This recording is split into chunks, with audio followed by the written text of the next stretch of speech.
Hello, hello. And hey, no more, I don't have the wavy lines today. Yay. Well, how's everyone doing? Today, barring any stupid stuff, is going to be the end of Mass Effect 2. Now you can see I'm pretty evil. Pretty evil. I have maxed out Renegade. Okay. But hello, Ken. Hello, Rex. Hello, Ninja. And anyone else who might be lurking. Okay, now, our itinerary, our plan for the day. Now, I also, by the way, I did read over my plan for how the suicide mission is going to go. Hopefully I remember it all. I am going... Get out of here, cursor. I am going to finish up the rest of the galaxy map. This will not take long. This is going to be like, you know, find the handful of missions that are left, do them, done. Frivaldi. Ooh, I see a moon. Generally, in a game like this, if you see a moon, you can land on it. There's no other reason to show moons. We all know that planets have moons. Like, gas giants always have a ton. Internal terrestrial planets that are close to the sun usually have like one or two. Usually. I mean, Mercury and Venus don't have any here because I guess they're too close, but... I have detected an anomaly. Just realistically, can you imagine a game that had like a realistic way of showing the galaxy where they had to render like every single moon? Oh, can you imagine a No Man's Sky like that? We can go to a planet and it has like 30 moons. You can land on each one. Oh, man.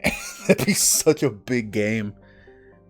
Planetary scans indicate that the Sinmara colony is vulnerable to its sun's hazardous solar flares. Malfunction detected in colony's magnetic shield. Shield must be reactivated to avoid exposing colony to unstable solar activity and potential annihilation. Yeah, well, unlike No Man's Sky, though, instead of doing like an entire universe, they could restrict it to, you know, less. I mean, No Man's Sky supposedly has like 1 million planets. I guess they could just limit that to a few systems, but then have a ton of moons to explore. Still, though, pretty big. Now, this mission requires absolutely no fighting. This is a true Star Trek mission. It's either diplomacy or it's fixing something. In this case, it's fixing something. Pew pew. That's a big pew. Don't get near that. Oh, look at this place. It's like Bespin,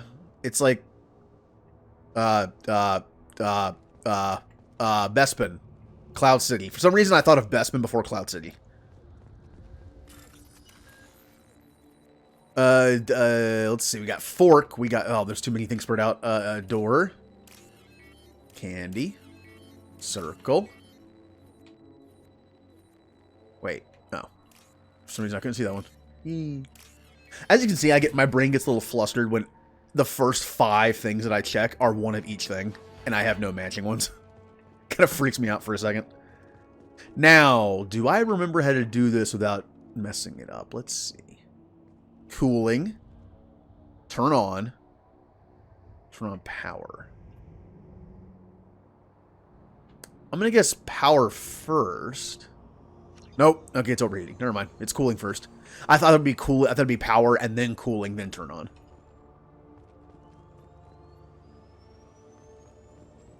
And turn on. Oh, I didn't hit the button again. And turn on. And then, wow, what a hard puzzle. Look, I don't mind an easy thing every now and then. It's fine. We have circle, top, door, space candy. Space candy. Hooray! For some reason, Brock Shepard helped people. It's a human colony, I think. That helps. Also, we have a surprise romance at the end of this game. I think. I was trying to romance Miranda, but it didn't quite work out, and I was like, whatever, she's my partner anyway.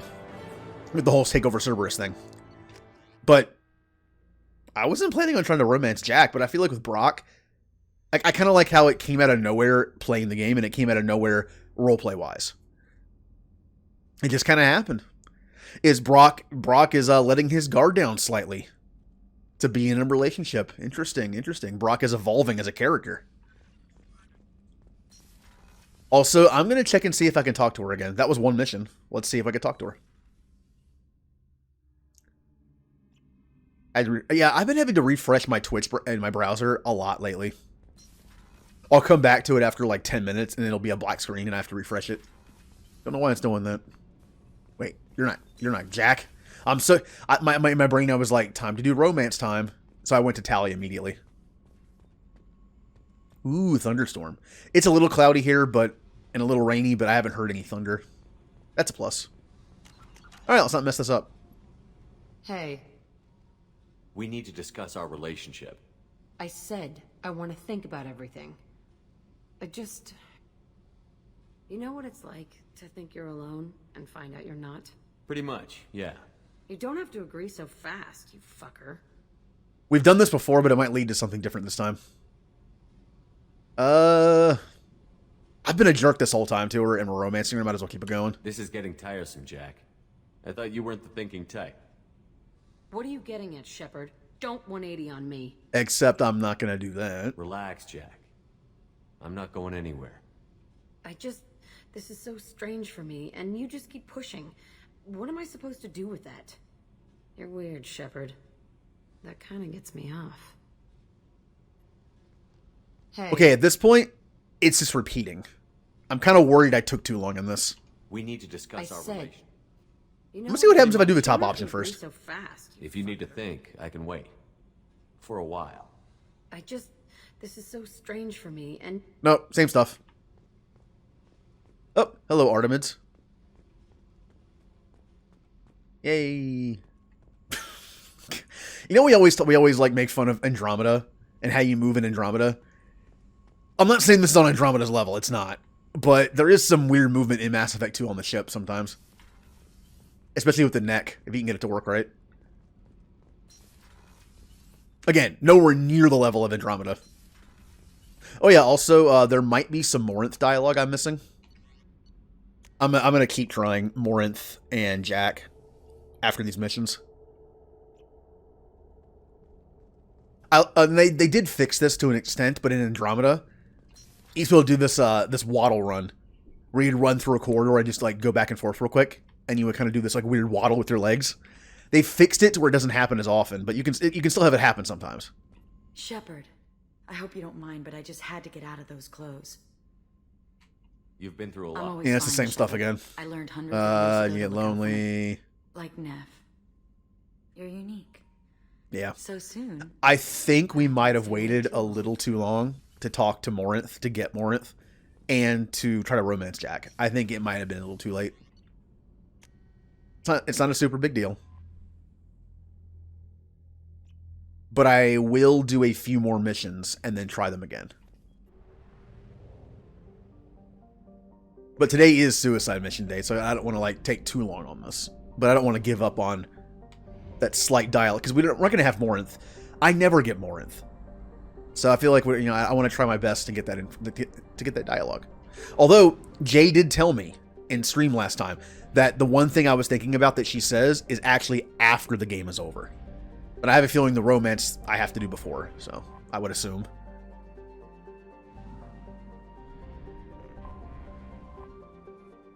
Shasu.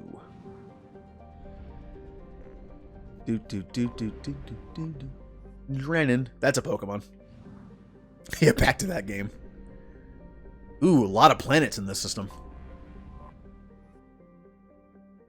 I get it's from a game. It's from a game design perspective. But think about this: our own system that we live in has 8 planets, 1 sun, 8 planets, a ton of moons, and 1 dwarf planet. In this game, you hardly ever find systems with more than like 3 or 4 planets. But I get from a game design perspective, I can see why they would want to space it out.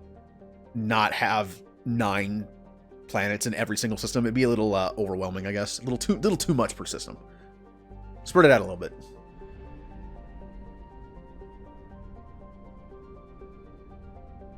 How did you...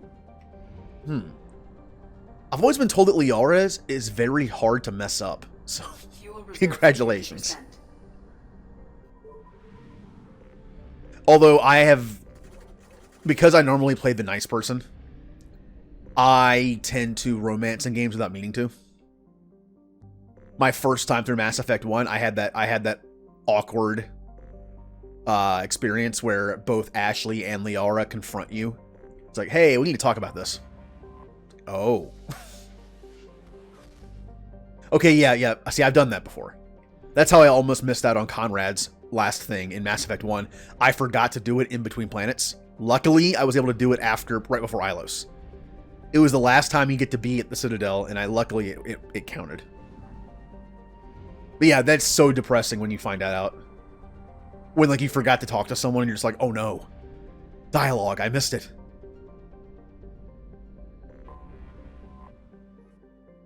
Oh, so many exoplanets. Yeah, well, actually, they did a good job in this one. There's a lot of hot Jupiters in this game. You'll find gas giants that are pretty close to the sun. I like that. In fact, I'm pretty sure I mentioned this before, but I'm pretty sure that there are some planets named in this game that we also have named. Not that many, but I think there might be a few. In fact, I remember watching I forget what show it was, but I think there was a hot Jupiter near a sun that is named the same in this game as it is that we named it. I think. It might not even be this game, but Clindagon. That's a Pokemon. That's a Pokemon name. Cantra. Cetra. Now I'm in Final Fantasy VII. There might not even be any more side missions. It could just be nothing but areas that you can explore to mine. Schwarzschild.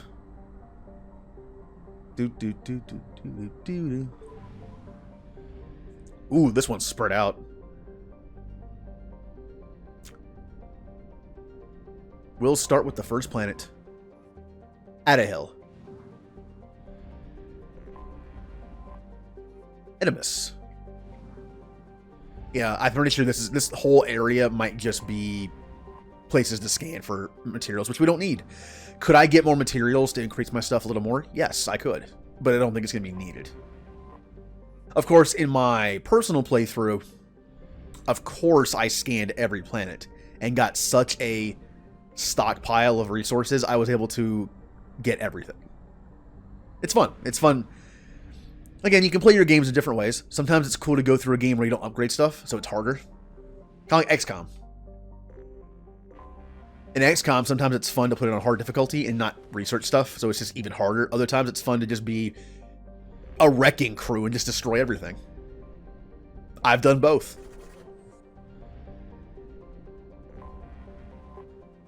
Isale?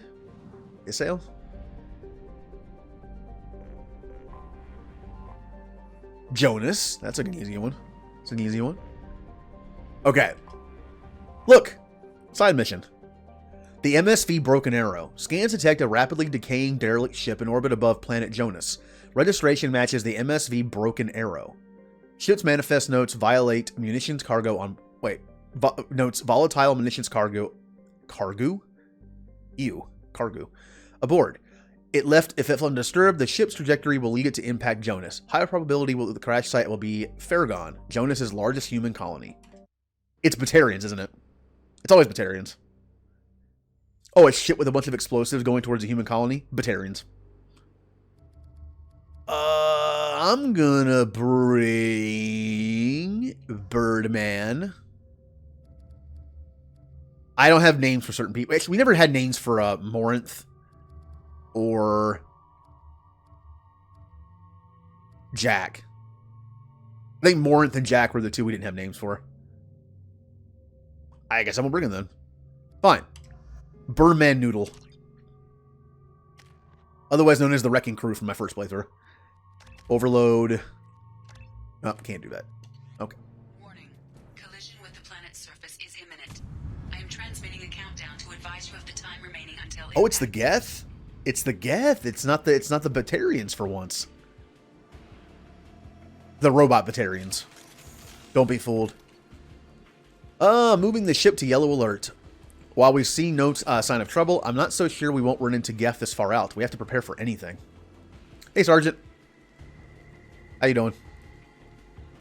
Oh, did you watch football yesterday? Anyone watch some NFL yesterday? I think my fantasy team is going to win this week. Yay. I'm ahead 20 points and I still have Kamara left. And my opponent only has his defense and a wide receiver, so I should be good.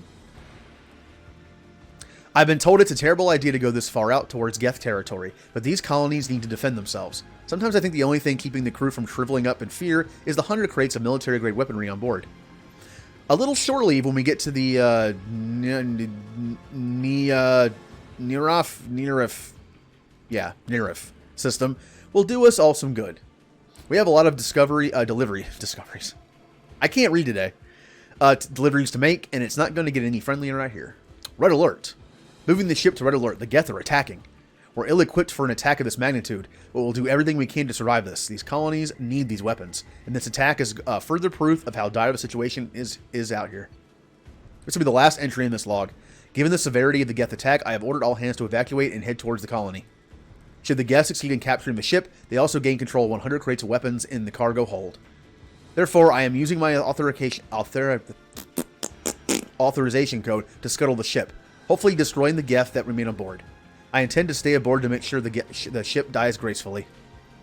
My plan is to disable the ship's engines, thus causing our orbit to decay. This will bring the MSV Broken Arrow down to the surface where the self-destruct timer will destroy the ship. I must be careful. If I fail, there's no telling where the ship will end up. Bed rest today? No. Good. Good bed rest. Oh, timer.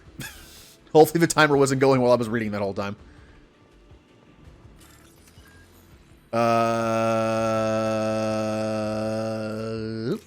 Top. Candy. Candy. Space candy.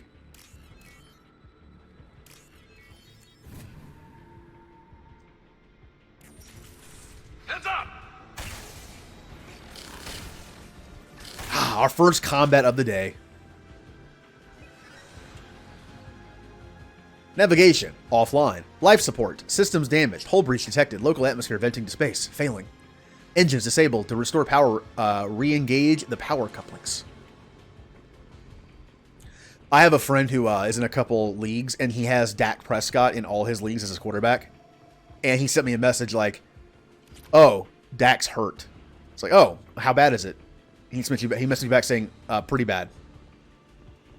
So, unfortunately for him, he has no quarterback for the remainder of the season. Not a good one, anyway. Like, I'm not a Cowboys fan. I'm not. But, I don't know. I feel like Dak is one of those players you kind of like to root for. He's apparently like just a good person off the field. And it sucks when those kind of people get hurt.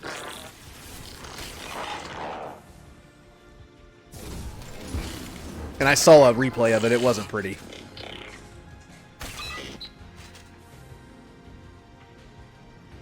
Oh yeah, this is where I lost because I couldn't find where to go. You go this way. For some reason, I somehow missed this. I wasn't sure how to get over there because I was just like, oh, this is out, this is out. Damn it.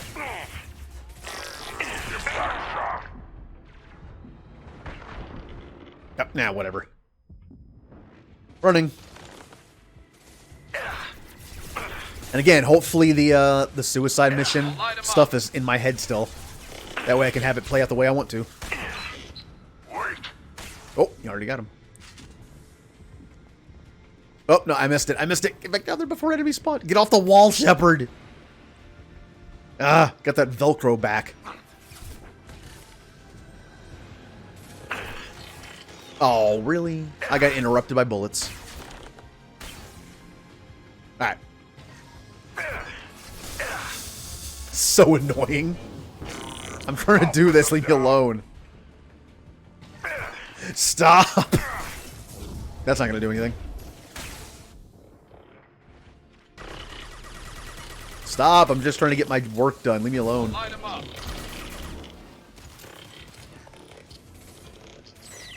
And okay.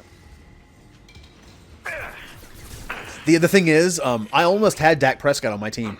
I mentioned when I had my draft that I was one spot away from drafting Prescott, who I knew was going to be like just a solid, starter for basically the whole season, if not like a top 5, even top 3 maybe. So again, I'm not going to say like this person had a bad injury that could be, for all I know, it could be done for his career. But in terms of my fantasy team, I guess I kind of lucked out. If I had drafted him, I would have missed out on somebody else I took instead. That's been doing pretty good, and I'd be without a quarterback right now. I guess it kind of just, in my case, good luck for me, bad luck for him, and everyone who has him. But That should do it. I guess I kind of just got lucky there. And the thing is, the wide receiver I took instead right after that has been one of the best in the league. I got Calvin Ridley with that pick, and he's been like a top 5 wide receiver all season so far. So I guess it worked out for me. From Raphael Cologne, I'm not sure I pronounced that properly. Governor of Fargon Colony, Jonas. We retrieved your identity from the docking data aboard the MSV Broken Arrow. We've led to believe that your crew is responsible for saving our colony from a catastrophic event. Not only did you defeat the Geth and prevent the ship from crashing into the planet in a trajectory that would have destroyed our colony, but you also saved nearly 100 ammunition crates that would have been lost in the ship scuttling. Thanks to you, we were safe, and we continue the Broken Arrow's work in arming the colonies on the fringe of Geth space. On behalf of the residents of Fargon Colony, you have our eternal gratitude. You have saved our lives. We are eternally grateful. Oh, Toy Story. Actually, that's in 2, isn't it? Yeah, it's in 2. Alright, I'm going to try Jack one more time. More than Jack. Ow, okay, oh, there we go. I hit my my earbud cord going into my mic. I have my earbuds plugged into my mic so I can hear myself slightly, so it doesn't sound like I'm like talking with my fingers in my ears. And I can tell roughly how loud I am based compared to everything else. Hey, We need to discuss our I relationship. said Pretty much. you don't yeah. have to agree so fast. I'm kind of wondering how this... I think I might have waited too long. I think that's probably the issue. Now, you know what I could do? Normally, I do a rival after I beat the game. I could do a... Oh, hiccups. I could do a rival beforehand. I've never done that.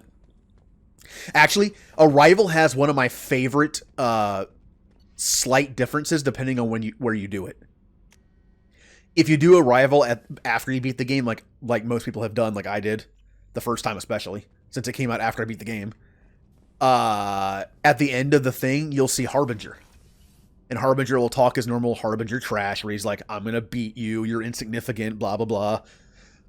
But if you do a rival before you find out Harbinger was controlling the Collector Queen, it's the Collector Queen. And the Collector Queen talks to you. Before you know it's actually a Reaper. Shepard, It's a really nice, subtle thing to do. I always look forward to your visits. There's I'm always fine. nothing Shepard. else. So soon. Alright, she's probably done until I beat the Stay away game. too But long. I'm going to keep trying with Jack. So who knows? Maybe I don't know. What's everyone think? Should I do a rival before or after I beat the game? I feel like canonically it makes sense more afterwards. Because it is supposed to take place a little bit after too. So because the Reapers were on their way. Thing is, do I even have access to it? Uh-oh. I haven't had anyone tell me to do it yet. And I'm at the end of the game.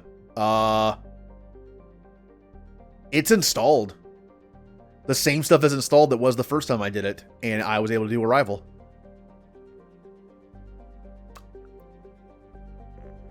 Maybe I have to trigger some kind of scene before going in the relay before... I don't remember now.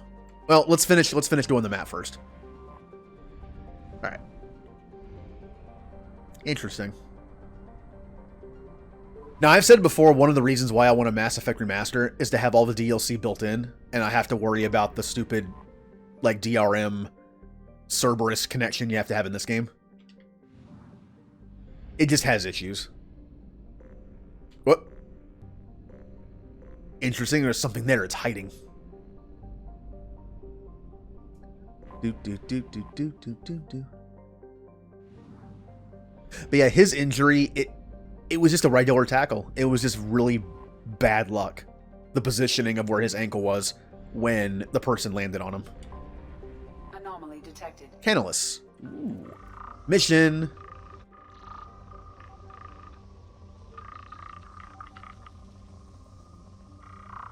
Where are you? There you are. Probe away. Scans have found... There is one more side mission I remember that we're missing. Sensors detecting anomalous weather patterns on this planet's surface. Geth activity detected. Recommend extreme caution. There's one more planet there's one more side mission I remember going into. We haven't found that one yet. How about Miranda and Zaid? My most trusted people on the team. For what we're doing, anyway. Oh, and I have installed Alien Isolation for the last week of the month. I haven't installed Undertale yet, but that game is very small, so I can do that whenever. So yeah, last week of the month, I'm going to be playing Undertale and Alien Isolation. Yay! I'm trying to time it right to be the last week of the month, you know, around Halloween.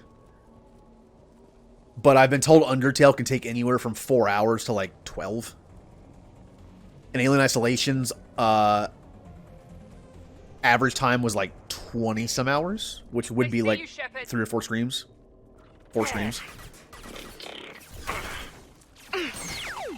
So if we beat if we, you know, I might start Undertale like a day before, like on that Saturday, just to do it in one day. That way we can just have a week of Alien Isolation, just in case. Although if it goes over into like 1 or 2 days in November, not a big deal. Who says you can't have spooky in November? Leftover spooky time.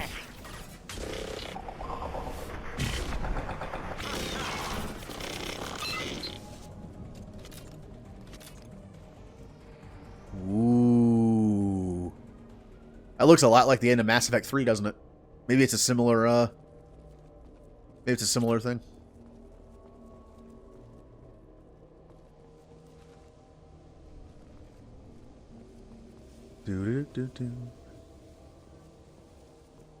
Undertale, it's kind of like a callback to like the 16-bit era. It's an RPG, but it has like free movement, and I know the boss fights are interesting because they have like these little mini games you can play to do damage and avoid hits. And it has like a spooky atmosphere to it. It's not technically a horror game. I have not played it before. Both of those games are going to be blind, but I know that Undertale has multiple endings,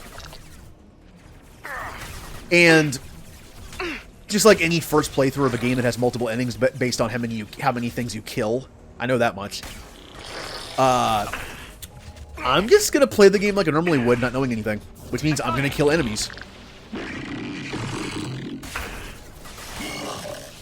So I'm probably gonna. I've been told that the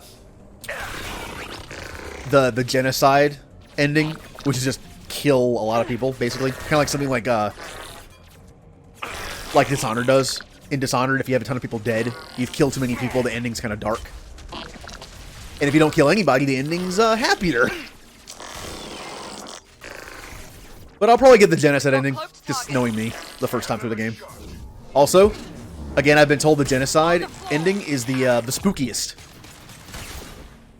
So that makes more sense to me to do. So we'll be continuing our bad guy playthrough from Mass Effect to Undertale. Although there's going to be a game in between. There is a poll going on in my Discord server, which I'll also post in the chat at some point tonight, probably. It's what game I'm going to play after Mass Effect 3. I'm going to be playing that game for about a week, just because of the timing. And then I'm going to switch to Undertale and Alien Isolation. And then I will switch back to the poll game to finish it up. I mean, for all I know, whatever, depending on what poll game wins, I might be done before I start Undertale. Alright. I'm going to keep checking in with Jack and so I don't screw this up. Just Jack, though. I'm not going to check on Worth anymore. She's done. I think I waited too long. Actually, if anyone in chat, there is... I put in a command. If you do !poll, I believe it brings up the link to the poll, so people can vote that aren't in the Discord server. Yay. Why am I here? I went to Tally again. Stop. I'm not romancing Tally. Stop. But I believe the games to vote on are Fable Anniversary, Darkest Dungeon, Pokemon Leaf Green Nuzlocke, and KOTOR 1 Dark Side playthrough. Hey. And I believe Darkest Dungeon is winning. I have barely played that game. I know a little bit about it, but not much. So it'll be kind of rough to watch, probably. We need to discuss our relationship. Yep, it might take an actual story mission to make that go further, which means I'm probably too late. Although it might continue at the end of the game. I've actually never messed this up enough to find this out, but I guess it would be possible that Doima's suicide mission could count as a normal mission. A story mission. That way, if you missed like the last leg of dialogue to a character, you could get it afterwards. Maybe you can romance someone in this after the fact. I don't know. I'm also worried that Arrival is not popping up. I don't know why it's not. It is installed. I know it is.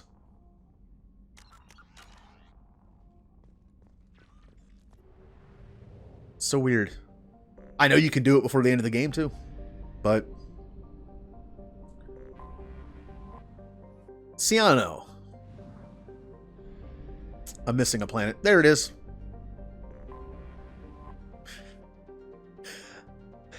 I've misplaced a planet.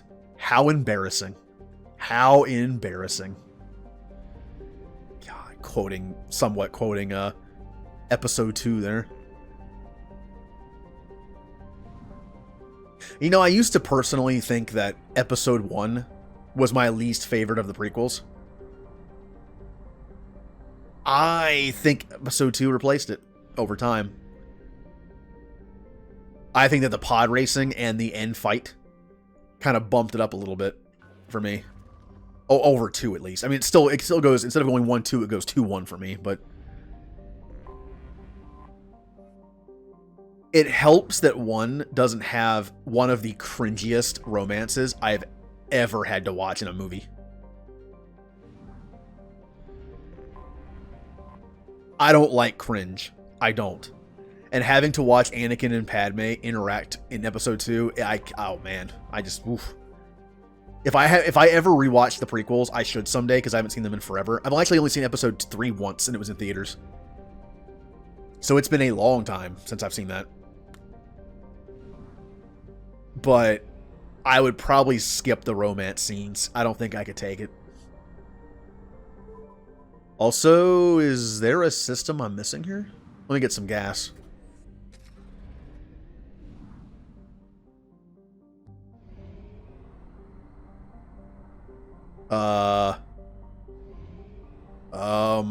Oh, there it is.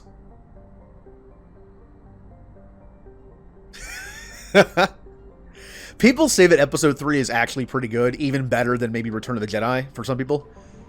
But it does have some of those moments. No. Well, also there's the no they added in Return of the Jedi as well. How many versions of the originals are there now?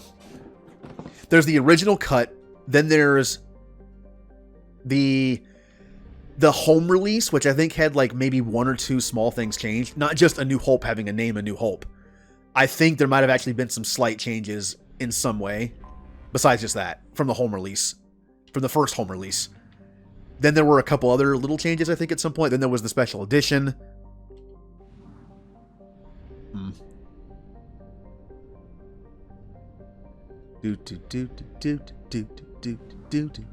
Back we go. This was the useless trip.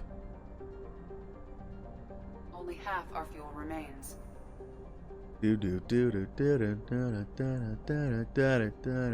Last Jedi. Hey, now I actually. Okay. I like the themes of Last Jedi. The movie itself is hit or miss, but I do like the themes of Last Jedi. More specifically, I like the theme that two themes here. One, stop repeating the past, let it go, and two, that you don't have to be related to a Skywalker to be important. I like those two things. I like the idea that Kylo Ren wants to just and Luke both want to just be like, you know what? Screw the past. It keeps repeating. Just get rid of it. Screw the Jedi. Screw the Sith. Screw the Empire. Screw the Rebellion. Just start over. And I do like the fact that it made Rey not a Skywalker or not anything. She was her own person. She was like basically probably the start of a new, bloodline of hero in that world. And then she's a Palpatine. At least she wasn't a Skywalker. I'll give him that. I like the idea that she was like, you would think that Palpatine's a strong Sith, right? Palpatine's strong with the Force. He has to be. He's a very powerful Force user. When a powerful Force user does things, it affects the galaxy, right? It has to. I like the idea that maybe Palpatine in another timeline might have been a good person and done good with the Force. But in this timeline, of course, he's very evil and manipulative and beyond saving. Let's be honest, he's beyond saving. He always was. But in this case, Rey kind of like redeems that bloodline, I guess. So it's not too bad. It could have been, I think Skywalker would have been boring.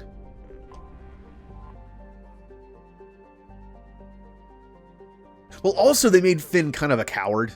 I wish he had developed faster than that. In the beginning, I can understand that he's a coward. He's running from the people that basically probably stole him when he was a kid. So he's probably just like, I need out of here. I hate this. I need out of here right now. I get that. But in The Last Jedi, he's also kind of trying to run right in the beginning. It's like, oh, stop making him be like the coward. Come on. Let him fight. Let him stay and fight. I have detected an anomaly. Ooh. Translation error. Status of system operator is not known. I have found something. Surface scans indicate wreckage of... There it is. This is the one I was thinking of. This is the one that I remembered. Oh, man.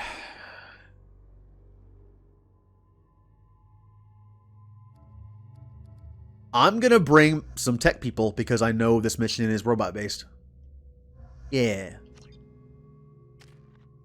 Now, I get why they didn't make Finn a Jedi, but it would have been cool if they made him like the Kyle Katarn. I mentioned this before. Make him the new canon Kyle Katarn. He is a guy who has some Force ability, but still uses guns. He could have been that character. He could have been like the cool like half Jedi, half Han Solo character.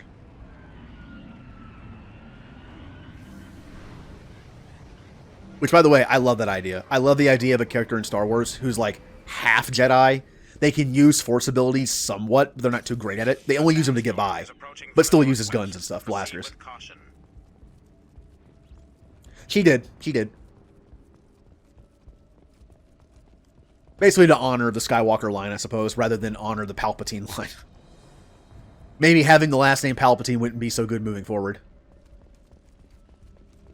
Although, she never had a last name, did she? She was just Rey. She never knew her parents. So I don't even think she knew her last name, her family name. So instead, I guess she didn't rename herself. She just chose the name. 14 crates of reflective mech armor. 180 Loki mechs. 1 Ymir mech. That'll be popping up later.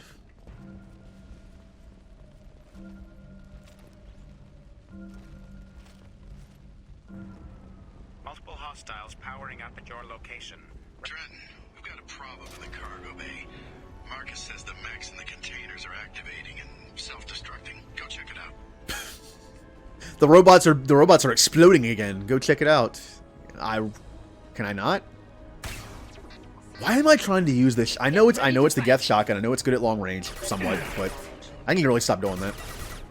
Requesting assistance. Backup systems engaged. Rerouting power. Want some more? Go. Critical system damage. Got you.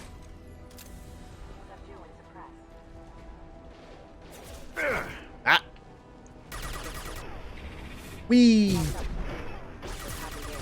Oh, a game that I actually should add to the list of games to stream that I didn't for some reason. I have The Last Order.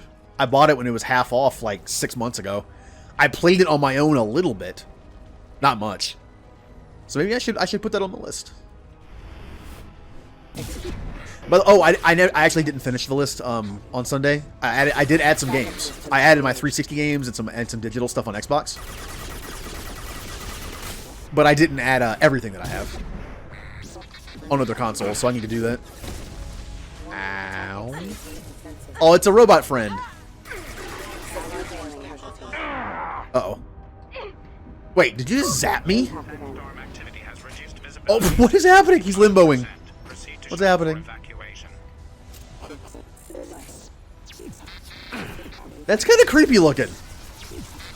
Impact event. Impact event. Oh, he's dizzy. Impact. Oh, my teammates are dead. Oh, there it is. Yep, the pole thing. Going silent. Requesting assistance. Yeah, I figure I add it this way and not just put it in Discord as like an emote thing. That way other people can vote. Pew pew. Whoa. Alright, let's get out of here. This might be the last side quest we have to do before the suicide mission. Wow, what a good shot. They're shooting where the shuttle used to be. God, typical Stormtrooper aim. You know, it's actually a good point that I was going to make, that I thought about making, but I just didn't. Finn was a Stormtrooper, right? Which means he had bad aim. Like any Stormtrooper, they have bad aim. But then when he joined the rebellion, or the resistance, his aim seemed to get better. It's kind of funny how that works.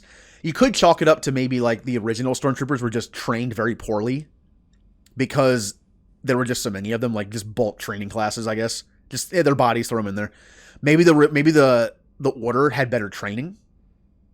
It did seem like the Stormtroopers had a slightly better aim in the beginning of Episode 7 than normal. But maybe you could chalk it up to some Stormtroopers have worse aim because they don't want to hit their target.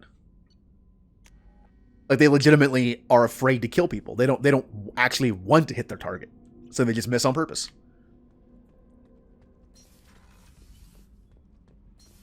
Although, since Finn was a Stormtrooper, we don't know how long he was a Stormtrooper. Maybe he just graduated from Stormtrooper school. We don't know.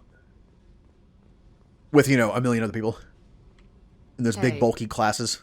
We need to discuss our relationship. Yep. Maybe that was his first mission. That could explain some stuff.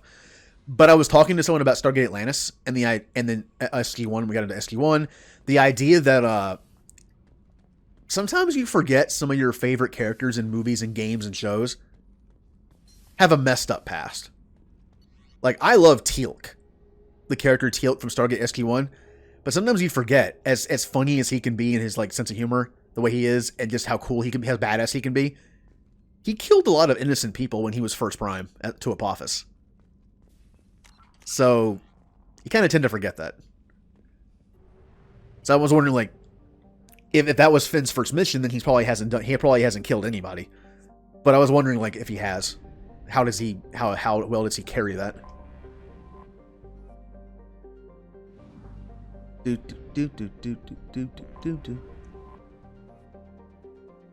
Sekhmet. Wait a minute. Sobek. What's this one? Boss. Okay. Yeah, that might have been the last one. Is it time for the suicide mission? Is it? Well, no, one more place. It might be time for the suicide mission. We have used half our fuel. I still say that I like Mass Effect 1 the best of the trilogy by a little bit. I like all three of them. But I like 1 the best just because it is the first one. I have fond memories of it, all that stuff I mentioned before. But as far as the end game goes, I don't know if you can beat the suicide mission. Like, I love the last stuff in 1, like Ilos, the reveal of Ilos and the Virgil AI and the VI and all that stuff. I love that stuff. Going back to the Citadel to fight. But it's really hard to outdo the suicide mission.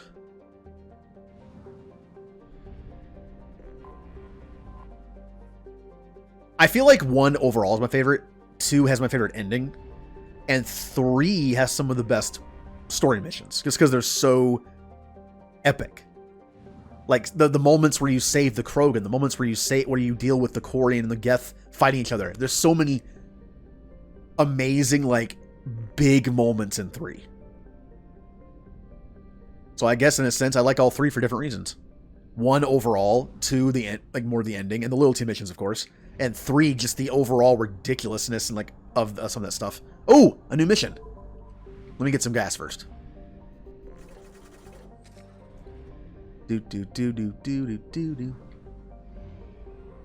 Investigate oh, it's right. There's this one, the mechs.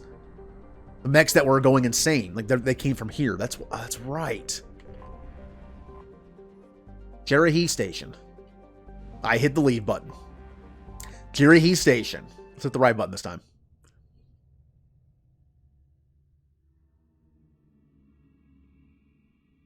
Now, I've probably asked this before, but since I mentioned that Mass Effect 3 has like those really cool moments of just over-the-top epic moments,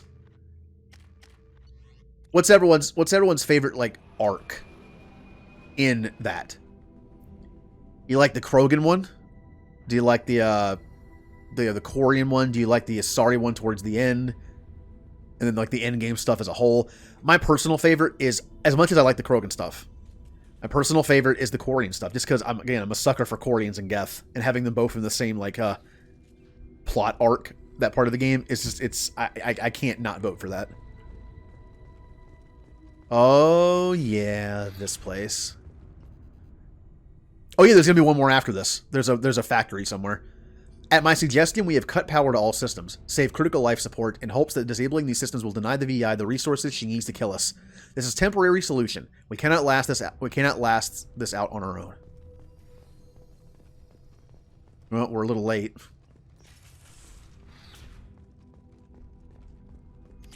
There's a few puzzles here, but they're not that bad. Docking area power restored. Well, by a few, I mean I think there's like 2. Intruders are requested to report to the cargo doors for immediate removal from station. It's like in KOTOR, in the Sith Academy, when no one's around and you fail. Oh no, it's in KOTOR 2. When no one's there anymore and you fail, it's like, please report to Detected. You are not authorized to be in this area. Oh, that's a shame. It tells you to report to like self-discipline yourself for failing a test. Power outage detected. All right, let's take care of that. Dr. Galwind, my firm belief is that the VI is paranoid about the possibility of infection. Its current homicidal behavior is likely out of an inflated desire to keep us from shutting it down. I believe that the VI is malfunctioning and that it believes that our equipment to be infected by a virus. If we continue to try to shut her down, she will keep trying to destroy us. Maybe our only recourse is to just do nothing and convince her that we're not a threat. Didn't work, did it? Also, that line is stuck on the screen. I can't get rid of it. There it goes. Attention all docks personnel. We are expecting a shipment of mech parts from the Hain Kadar facility on Kapik, Haskins Titan Nebula. Make sure the VI knows to accept docking requests from the freighter MSV Corsica. Yeah, that's where we have to go next. We have to shut the malfunctioning mech thing down.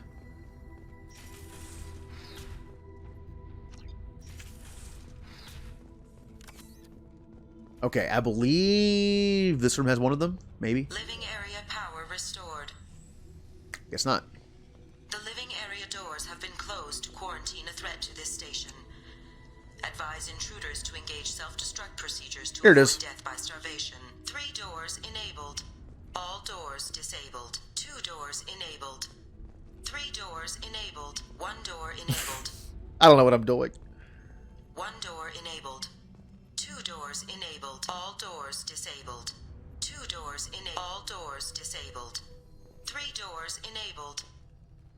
1 door enabled. No. 3 doors enabled. 1 door in 3 doors enabled. How could this, like, how could I be messing this up when there's only 3 All options? doors disabled. Stop disabling all the doors. 2 doors enabled. Okay, that one does those 2.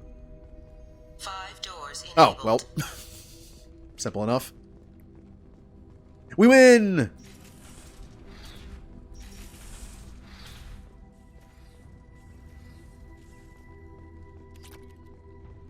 They're not going to need the money.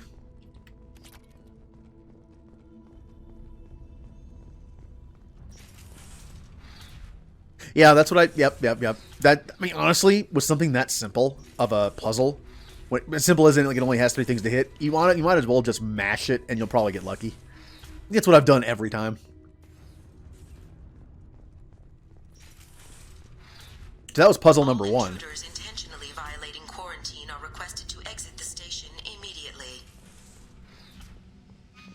Oh, is this where the, yep. The gas, Plasma the venting in vents. progress. Attempting to reach the maintenance controls will most This is where all our likely result teammates are in going to serious die. Injury or death. I'm positive that the trouble with her VI started after the Corsica docked with us. Taliesin is looking into the VI itself. In the meantime, I need you to go through the logs and find out everything that was on that ship. More money. Hey, my teammates are still alive. Nice. Ow! Ow!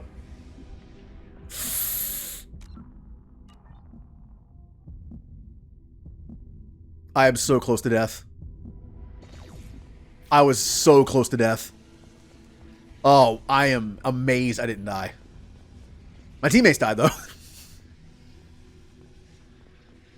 All attempts to decontaminate station have attention all personnel. Okay. Hostile presence has been detected. Please maintenance area power restored.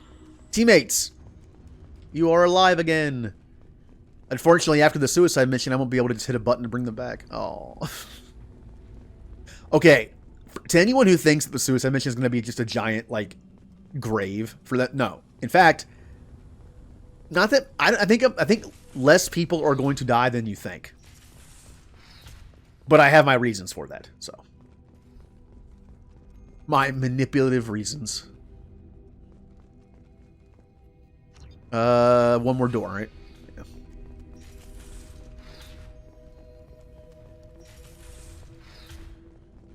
Take all the goodies. All those rock samples. Oh yeah, I was looking through storage stuff again. I was looking, actually, I got on a conversation last night about animated movies that we grew up watching. Testing area has been locked down according to And of course, M29-2. of course, Disney stuff is near the top of the list, right? Who hasn't seen animated Disney movies growing up? But I mentioned there were some non-Disney movies that I've seen growing up. And I was trying to think of all of the ones that I could think of. I was thinking, you know, Don Bluth stuff, basically, like Land Before Time, All Dogs Go to Heaven, stuff like that. And I realized, like, I never realized, like, how many of the Don Bluth movies I actually saw. That's not the right way, but I'll do it anyway. It was Land Before Time, All Dogs Go to Heaven. I'm forgetting them already. Several of the Land Before Times. I think it was like 1, 2, and 3. I've only seen the first one, but Reflective armor prototype repositioned. that's actually, I think, how it works. And then Reflective armor prototype repositioned.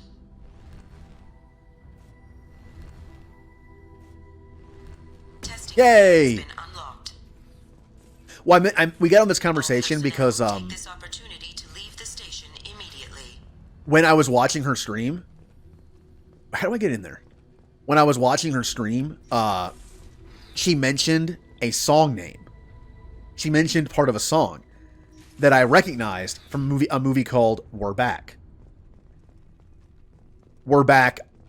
I don't even think We're Back is... No, We're Back is not Don Bluth, I don't think. It's something. I forget what it is. But it's about dinosaurs, and they become friendly. It's in the future. They bring dinosaurs back, and they're friendly. Then they're not. Hub area power restored. Central mainframe access granted. Docked vessel detected. Too bad you're dead now. Intruder detected. You are not authorized to be in this area. This is a secure zone. Please leave this station immediately. I regret to inform you that all attempts to defend the station have failed. Shutting down security protocols. We beat the AI. Well, that's only a VI. I guess it might be hinted that it's an AI, but... No, it's a movie called We're Back. It's an animated movie that came out like in the mid '90s. It's a weird movie. I know some Disney movies have a bit of darkness to them, but if you've ever seen like a Don Bluth movie, like again, like all dogs go to heaven, Land Before Time, they can have some dark stuff in them. We're Back also is has some dark moments for a kids movie. I have a Game Boy game based on that movie. We're Back. It's terrible. I played it on stream for like 10 minutes. Back when I was doing the games that I grew up playing, those streams, I could only play it for like 15 minutes. I was just like, I'm done. This game is not great. Although Ninja, I do remember the dinosaur show. It used to come on TGIF. Very 90s. Very 90s. Alright. I think all that's left is that one robot place to go. I think. I'm going to double check all these areas. 100%. There's that. 100%. 100. It was on Netflix? Huh. I don't know if I'd ever want to rewatch it, to be honest. I feel like my memories of the show are probably better than the show itself at this point. I don't think it probably doesn't age the greatest.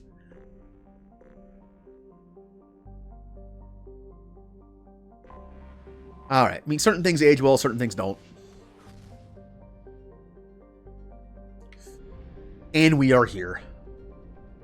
This is the last thing we have to do before suicide mission time. I will be talking to Jack and Morden just one more time, because it's the only time I get to talk to him before the end of the game, so I'll try it. Again, I'm worried about Arrival. It might not be installed properly. Oh yeah, I read about I didn't see the finale, but I read about it. I'm gonna bring Morden and Thane. We'll bring Team Redemption. Although Thane is super sad now. We have turned Thane into a very, very edgy Drell who writes dark poetry. Heavy Incinerate. Since we let his son get away, I failed his loyalty mission on purpose. Brock figured maybe separating him from his son might harden him a little bit to make him more susceptible to like doing what needs to be done, Brock style. All it did was make him sad though. So, what? Okay, speaking of those movies, like those animated movies, like again, like Ferngully, Once Upon a Forest, movies that I remember watching that weren't Disney. What about sitcoms that people might have grown up on in the 90s? The whole TGIF thing. I remember Dinosaurs, Family Matters, Home Improvement, those kind of shows. Very classic 90s sitcoms that I also sure don't age the greatest, but Boy Meets World. What else was there? No, I can't shoot you. Also, you ever remember a show that might have came at a specific time in your life where it only lasted one season? It was like a one-off series. Usually one-off series, one-off season shows, you don't really remember that well, do you? But there's some that I remember. Like there was one that was basically kind of like this was so weird. It was one season, see if I remember this correctly. It was about, I believe it was a human guy who married an alien female and had a kid or something. So there was like this weird puppet that was an alien baby, but it was like half human, half. It was weird. It was really weird. I have like very vague memories of it. That was a TGIF series that only lasted one season, I believe. I don't know why I remember it. I just do. You own the entire series. Does it hold up? Does it? Why'd I go back outside? What am I doing?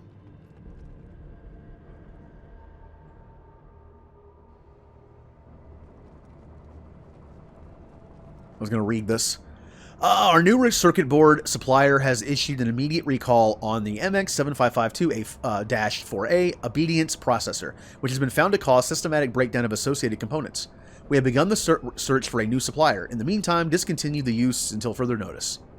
Just FYI, we lost contact with the MSV Corsica after you expressed concern. I checked the logs, and indeed, the mechs and parts they picked up contained the recalled OPU.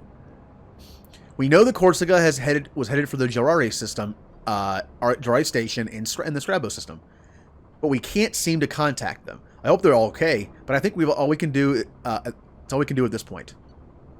I'm getting reports of mechs coming off our production lines and assaulting workers. Some of them seem to be self-destructing at random. Even units not initially installed with the faulty OPU are showing signs of viral infection. We're looking at a potential facility-wide catastrophe here. We are containing this as best we can, but we can't keep this suppressed much longer. When Dr. Rochelle learns about this, heads will roll. Mine will not be one of them. Dr. Rochelle has ordered a complete lockdown. You are hereby ordered to seal the production line access corridor from the rest of the facility. I realize that doing this will seal me and any workers who remain inside with the malfunctioning mechs. This does not affect your orders. It has been an honor to work with you. Oh, well. They did what they had to do. I wonder if anyone is still here. Now, I mentioned Family Matters. What about, remember Full House? Actually, does anyone remember Family Matters first couple seasons? We've been spotted. And then the later seasons? Where it went from like a realistic sitcom to an over-the-top one that involved Steve Urkel like changing his DNA all the time and stuff. I remember that. I think I actually rewatched the first season or two for fun when it was on Hulu or something. And the first couple seasons were like were normal. They were normal. Your body is dust. But then they finally started doing like the Stefan Urkel thing, and the show evolved around Steve Urkel's antics and making weird tech. What happened to this show? Yes, they did. They had one crossover where Steve Urkel was on Full House. Spread your magic to the sea. In fact, season 1 of Family Members, the generic version, Family Members. The first season, Steve Urkel was just a recurring character. He was not important at all. He was just there. Excuse me. And then eventually the show became the Steve Urkel show. For good reason. He was a popular character. Backup systems engaged. Hostile Oh, forces I have see you engaged. through the wall. Where am I going? Also, there were the sitcoms on Nickelodeon. I grew up on, as far as cable TV goes, I grew up with Nickelodeon. I didn't have Cartoon Network or the Disney Channel. So instead of having like Hanna-Barbera type stuff on Cartoon Network, I had Nicktoons. But there were also sitcoms on Nickelodeon that I grew up with. And as far as VHSs go, I grew up with Turtles. And then on Fox, I grew up with Power Rangers and X-Men and Spider-Man. Where? I don't know where I'm going. I know I'm going the wrong way. Yep. See, I've never seen Johnny Bravo because I didn't have any of the Cartoon Network stuff. I just didn't have access to it. All right. Might have missed something, but that's okay.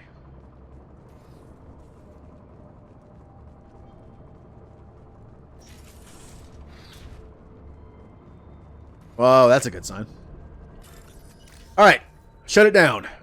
They're making killer robots, which could be useful to Brock, but they're insane, so.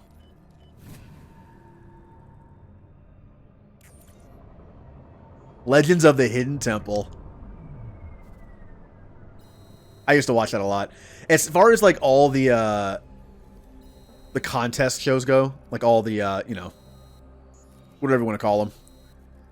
There was Double Dare. There was Legends of the Hidden Temple. There was Nick Arcade. I remember watching Nick Arcade. There was Figure It Out later. Oh yeah, The Adventures of Pete. That was an early one. Ninja. We're old. If we're talking about Nickelodeon sitcoms and we're talking about Pete and Pete, we're old. What else was in that era? Salute Your Shorts. Hey Dude. The MSV, we might as well read these before we go. Data mining confirms the last reported location of merchant freighter MSV Corsica as the Jahare station in the Strabo system. Possibility exists that clues pertaining to the anomaly that caused the massive malfunction of the mechs aboard Corsica can be found aboard the station. Well, it's gone now. Clarissa explains it all. Yep. To the Normandy. Our thanks. Oh, we already read that. Yeah, we already read those. Okay. I think. Yeah, whatever. All right. I'm going to talk to Jack and Morant, and then we're going to go do the mission. Oh, Are You Afraid of the Dark? Oh, that was such a good show. It was such a good balance of kind of creepy for a kid's show, but not overly creepy. So it wasn't like the kind of show where you think you have nightmares and you don't want to watch it anymore. It was good. It was good enough. It was good enough for a horror series for that, for Nickelodeon. Shepard, I hope you don't mind. Yeah. I should go. So soon? Well, don't stay away too long. I actually still remember some of the Nickelodeon shows that only had like one season, like Space Cases. Look out, if you don't remember it, look up Space Cases. It was basically Nickelodeon Star Trek with kids. Commander, there's a lot to do. Nah, that's of what I course, figured. Commander. Okay. Yeah, let's go talk to Jack. But Are You Afraid of the Dark was really good, and there were a few pretty creepy looking episodes. There were some that were kind of like, yeah, whatever. But there were others that had like a pretty creepy looking monster or, whatever. And it was interesting.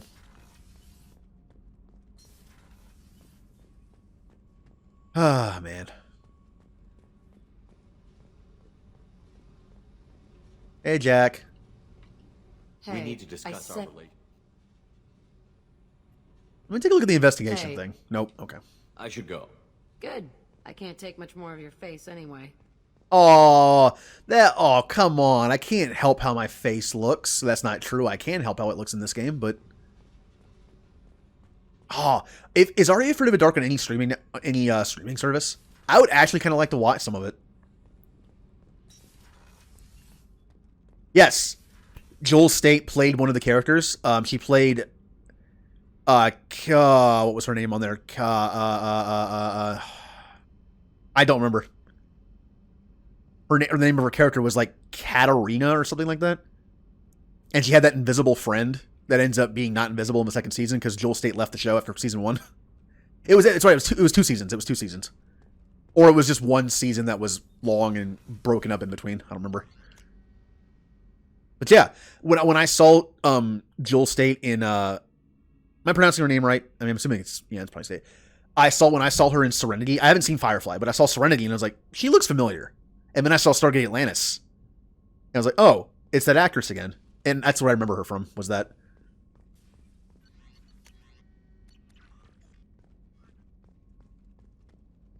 You know what? I think it's time. I think it's time for the suicide mission. This is it. This is the end game.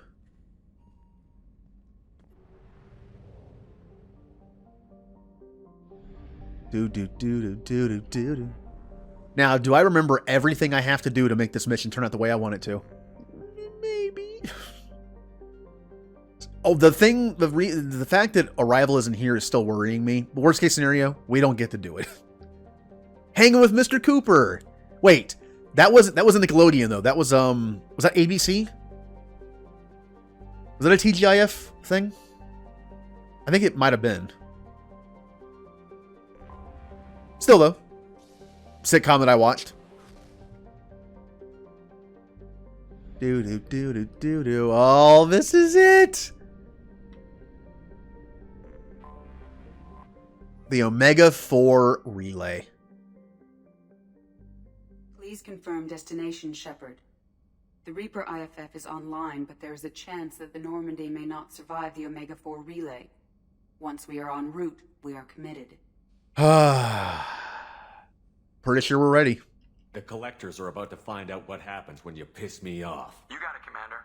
Plotting a course for the Omega 4 relay. ETA about 2 Oh. hours. I'll let you know when We might get a Jack romance scene here. I might have gotten far enough in the dialogue. Or I didn't. This might be a low screen that leads to nothing. I don't know.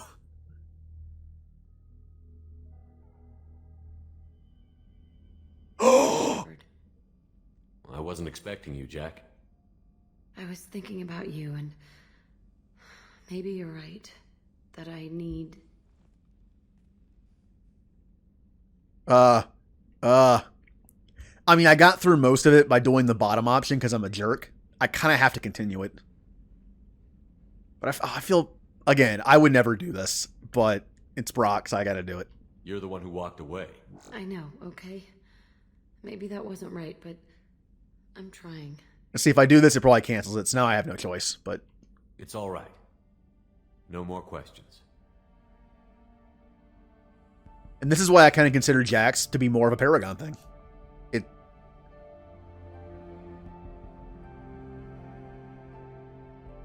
And that somewhat symbolic crying, where it's basically she's crying black tears.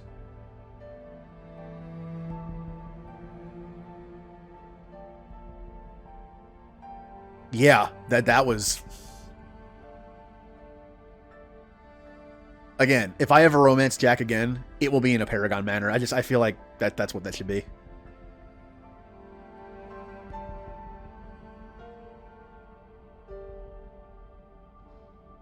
See, for people who don't romance Jack, you never see this side of her, ever. I'm sure some people think that she's just like the crazy person, but if you romance her, it's definitely more to it than that. We got the romance, yay! And a romance that wasn't planned either, for Brock or myself. I wasn't planning on that, but it just kind of happened. Shepard, I wish I had more information for you. I don't like you heading through that relay blind. But we don't have much choice. You know me. I like the challenge. This is as good as it gets. That's why I brought you back. Always willing to take on the impossible. Despite the danger, it's a great opportunity. The first human to take a ship through and survive. And then when we get back, I'm going to kill you and take over Cerberus. I've got room on the Normandy if you're that eager to see it. It's a tempting offer, but it's not my place. I just wanted you to know I appreciate the risk you're taking. Regardless of your opinion of Cerberus, of me, you are a valuable asset to all of humanity. Be careful, Shepard. Oh, this is it. This is it. I love this last mission. It just reminds me of a movie. People talking about we need a Mass Effect movie. This is it. Like just the scene leading up to this mission, then afterwards. Like this is a great ending to a movie. Approaching Omega 4 relay. Everyone stand by. Let's make it happen. There's a Nick Kids add-on for Prime. God, how many shows on there did I grow up with? Commander, the drive core just lit up like a Christmas tree. Drive core electrical charge at critical levels. Rerouting. Then I remember stuff like Keenan and Kel. All that. Brace for deceleration. Oh, shit! Did you ever see Goosebumps on Fox? Goosebumps was Fox's, like, creepy kid show. Honestly, Goosebumps was actually kind of scary. Goosebumps was actually pretty scary, even compared to Are You Afraid of the Dark, for a kid. Oh yeah, the Amanda Show before she went a little crazy. Rocko's Modern Life, which definitely has a ton of adult humor in it.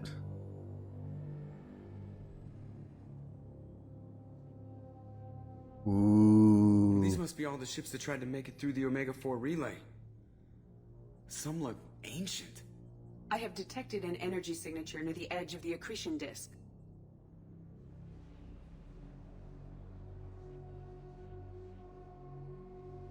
And there's the base. Has to be the collector base. Take us in for a closer look. Nice and easy. I'm sure there's other shows I'm forgetting that I used to watch. Not even just Nicktoons. Like Rugrats, Doug, Real Monsters, Rocko's Modern Life, Angry Beavers. Then the later ones like Rocket Power. We have company.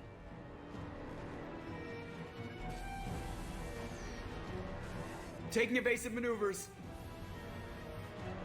How much is the add-on, I wonder? Just pissing me off. Edie, take these bastards out. As long as the new plating holds. Aha! See, I upgraded the armor. Come on, girl, let's give it to him. But nothing else. Oh no, we're gonna see bad things happen. The 2003 one? The Nickelodeon one was the 2012 one. But do they have the 3 one on there too? I mean, if they kind of own the rights to Turtles after the fact, maybe they do have the ability to do that one too. 2003 Ninja Turtle series is actually really good. I watched it after it came out. Alert. Pretty good. On engineering deck. It's in the cargo hold. I'll take a team and deal with the intruder. You get the rest of them off our tail. While the 80s, while the 80s Ninja Turtles always going to be a classic, they're very short episodes. There's not a lot of violence. It's like, you know, instead of using their swords and weapons, it's like trash cans and stupid stuff like that. The 2003 one was actually pretty dark sometimes. Okay, this is important. My very first important decision. I have to take Tally and Kasumi. I have to. You'll find out why in a second. Trust me, it won't take very long for you to find out why. $8 a month. Ugh. See, I had to get rid of all my streaming stuff. I still have Amazon Prime. I kept that because it has a use besides streaming. Free shipping on stuff I might need to get at some point. It's important. Whatever. I kept that one. But I got rid of Hulu and Spotify. I got rid of Netflix. So.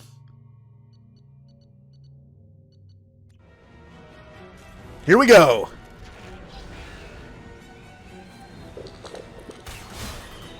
So we made our first calculated decision. Now that's a metagaming thing though. Shepard would have no idea that bringing these two would keep them alive and someone else would die, but you know, I have to metagame this somewhat. Oh yeah, this is where you need heavy weapons, which is why I shouldn't have this. I need to replace this with something better. This is pointless in boss fights. It uses up too much ammo for one shot and doesn't do enough damage.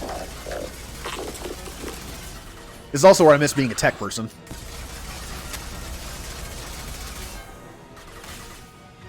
What tech do I have to work with? I seriously doubt that's gonna... Well, you never know, it might.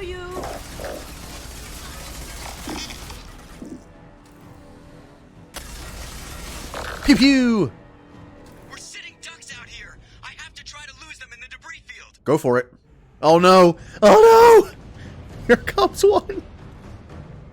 Our kinetic barriers are not designed to survive impact with debris that size, Jeff. They're especially not... Now we're going in. Yep, especially not now. Dude. This is one of Joker's moments. Do. Joker gets very few moments, but this is one of them. Find some room. Kinetic barriers at 40%. Reroute non-critical power. This is gonna hurt. Yes, it is going to hurt a lot for somebody. Uh-oh. Uh-oh. Thane, look out! Damage report. Explosion in main engineering. Damage was contained, but Thane did not survive. I am sorry, Jeff. Take the helm, Edie, and keep it slow. See if we can avoid any more attention. Well, I've detected an enemy heading for the cargo hold. we're one down. That thing again. This one's up to Shepard. Ah, man. Alright. Let's kill this so we can see someone else die. Now, if I had not taken Kasumi or Tally with me, one of them would have died. I think it's Kasumi and then Tally. Or it could be Tally. It's one or the other. I can't remember what the order is. But if, for armor, only Jack dies. Only Jack can die when the armor fails, which is why I upgraded the armor. For this, it goes Tally or Kasumi, then the other, and then Thane. So actually wait. I think Legion's in there too. I think it's Tally, Kasumi, Legion, then Thane maybe, or the next one has Thane, and then, or the next one has Legion, then somebody else. That was the reason why I couldn't have Legion in the party, by the way. The way that I wanted events to unfold on this part, and then how they unfold in the mission, I had to have Legion be sold to Cerberus. Because if he wasn't, the next person who died would have been Legion and not the person I need to die. Yeah, we did it! Because everyone that you bring to this mission, whether loyal or not, is safe. Better get back up here, Commander. Oh no, here comes another one.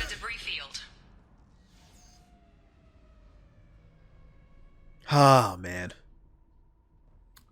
I remember doing this for the first time. There it is. The collector base. I don't think I lost anybody.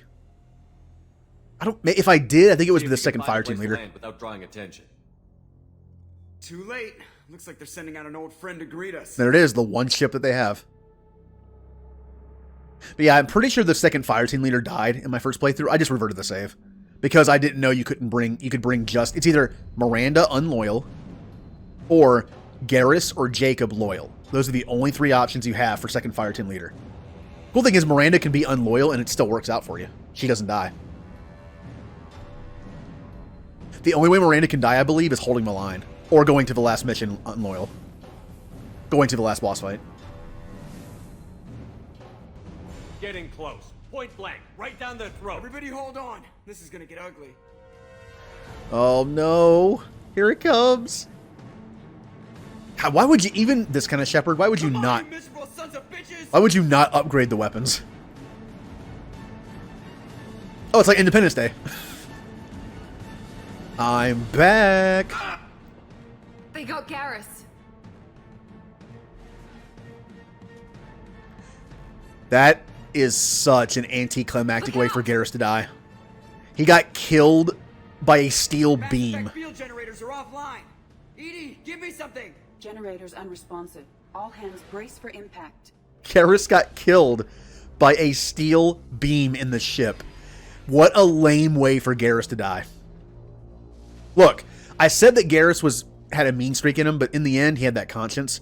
Brock didn't kill him, he just happened to die. He put him in the weapons area when he knew it might happen. Joker, you okay? I think I broke a rib. Or all of them. Multiple core systems overloaded during the crash. Restoring operation will take time. We all knew this was likely a one-way trip. I'll do whatever it takes to stop the collectors, but I plan to live to tell about it. I'm glad you're in charge. What's next? Joker, you and Edie get the ship back online. Miranda, gather everyone else in the briefing room. We need a plan. Well, we lost Thane and Garrus. We lost Team Sniper. Unfortunately, that won't be the last time we lose someone.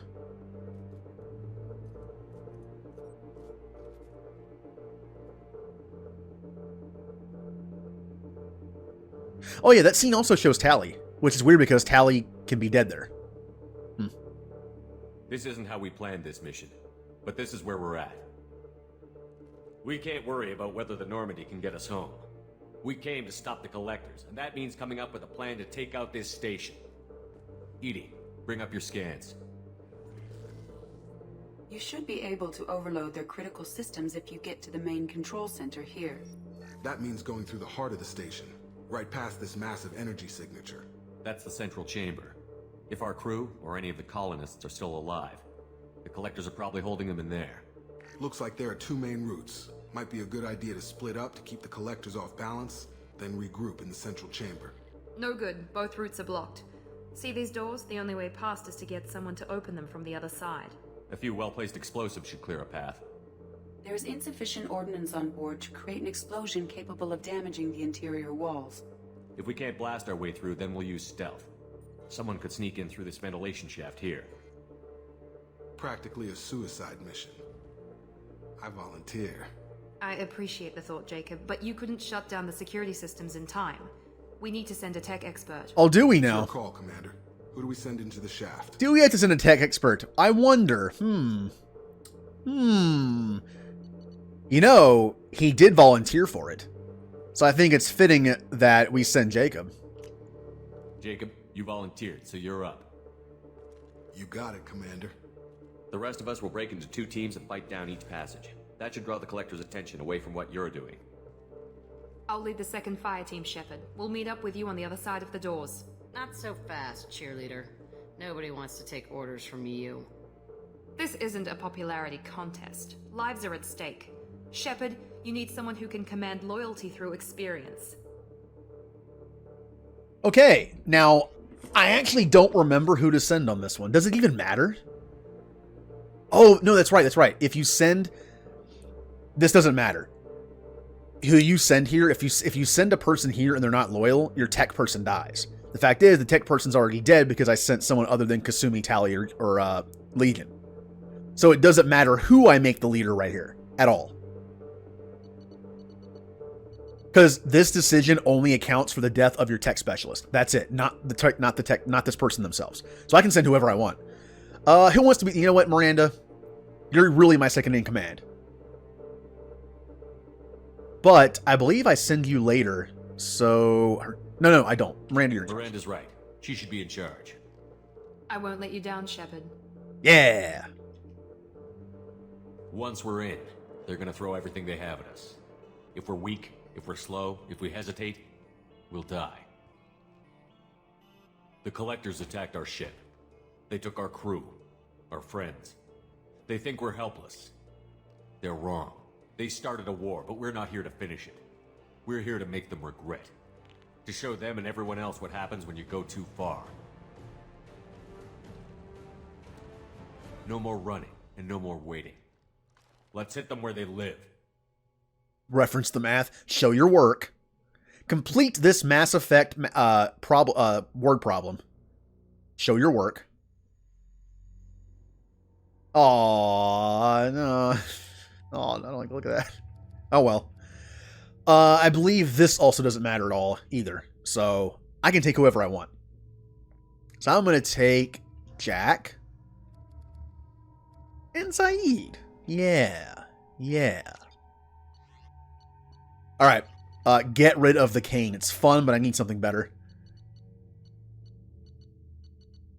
This is usually my go-to. It's nice and accurate.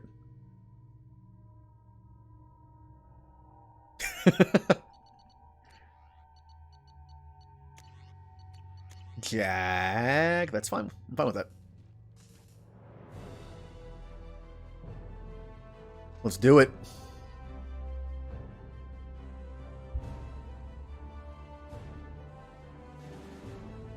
See you, Jacob. Have fun in that steam room. I'm sure he'll be fine. I mean, look, if he couldn't handle it, why did he volunteer? That was his call, not mine. He volunteered. It was his choice. Inside the ventilation shaft, Commander. Hotter than hell in here, but otherwise looks clear. Second team, are you in position? In position. Meet you on the other side of those doors. Yeah, I always send Legion in there. Why would you send anyone in that hot thing that's not Legion or maybe Tally with her environmental suit on, you know? I would never send anyone in there. Like Kasumi, she has no protection around some of her body though. I would never send a living thing in there unless they have very good protection. That's why I send Legion. He's built of metal. He's made of metal. I feel like that's the safest option. And I romance Tally, so she's not going in there.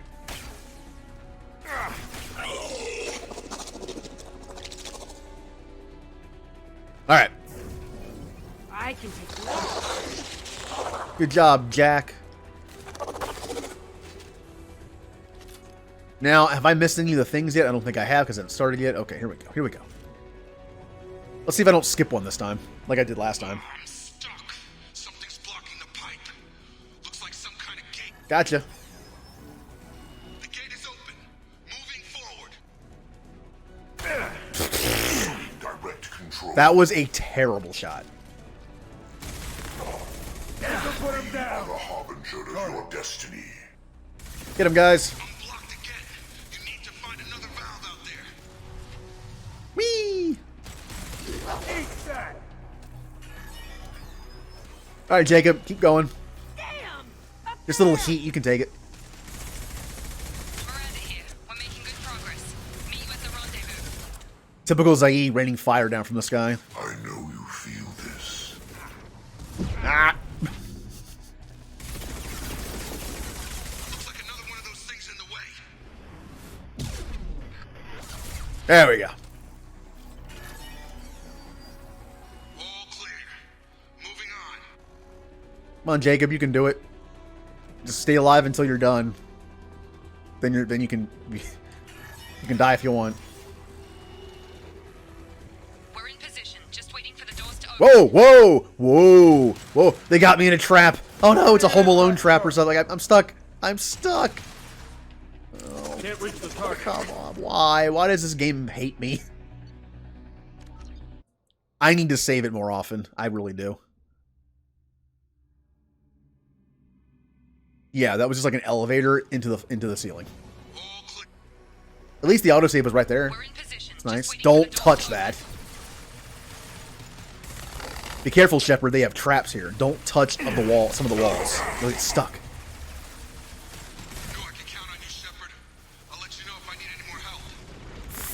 Back up. It's the PC version. This only happens on the PC version for me. Attack. This delay is pointless.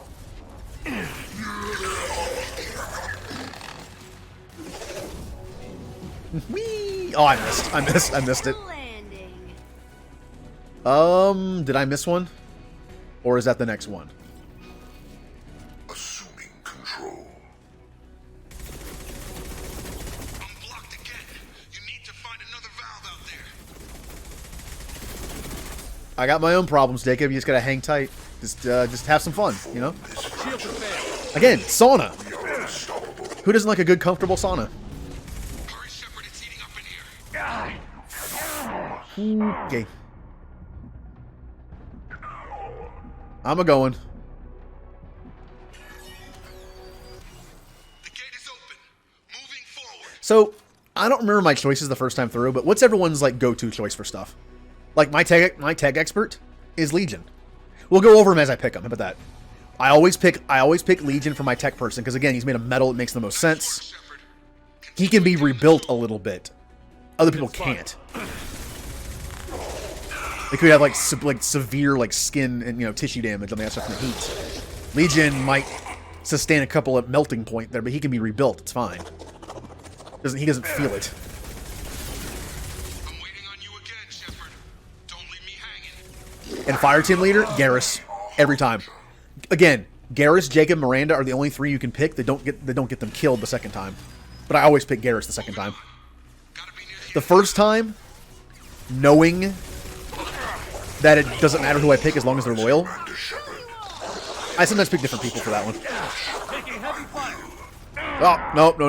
I got the burn. Oh, that's not good. That's not good. I'm dead. Legionnaire Tally, Fire Team, Garrus, Biotic Bubble, Samara, Second Leader, Garrett. Yep, that's about right. Jack can do the bubble too, but I usually pick Samara. I'm pretty sure it's only Jack and Samara that can do the bubble, or Morinth. Nice work, Shepard. Continuing down the tube. Even though that's actually the one time Miranda is wrong. It's like, Miranda's like, I could do it. No, you can't. You can't do it.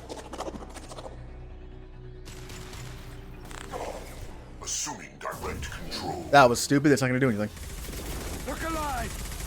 Also, taking two of the strongest biotics on the team would be smart, right? How about have a backup for the bubble? If I must tear you apart, Shepard, I will. Hurry, Shepard, it's heating up in here. Your attacks are primitive. Zaid's on fire. I know you feel this. Come on, Shepard, I'm being cooked alive. Working on it, man. I'm working on it. You got to give me some slack here. All right, last group, and then we're good. That will not stop me. Whew. Your world will be our laboratory. God, biotic shields. They're so weak. It goes down so quickly. One more valve to go, Shepard. You know the drill. I'm doing it. Get over here.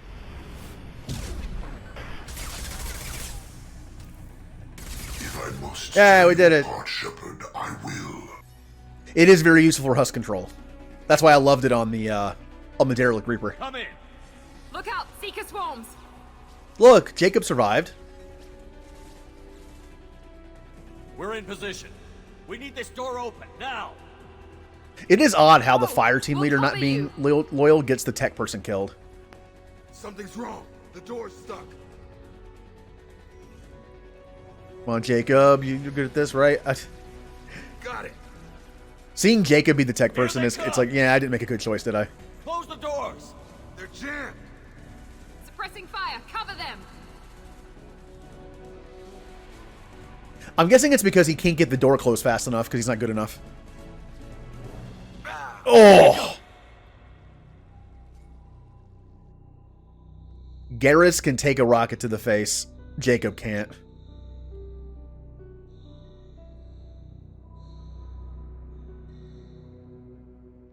Oh, I'm surprised he has a head left, though. Like a rocket to the face? Like that? For being a squishy human? His head would just be gone.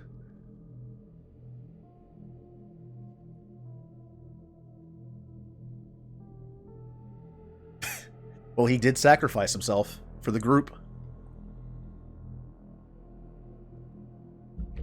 Alright, now it's time for a messed up scene. Because we took too long. There's Kelly. Chambers. Is she dead? Not yet. Hey, Kelly. There's more. Over here. Hello, not Trainer. I like Trainer better. My God, she's still alive.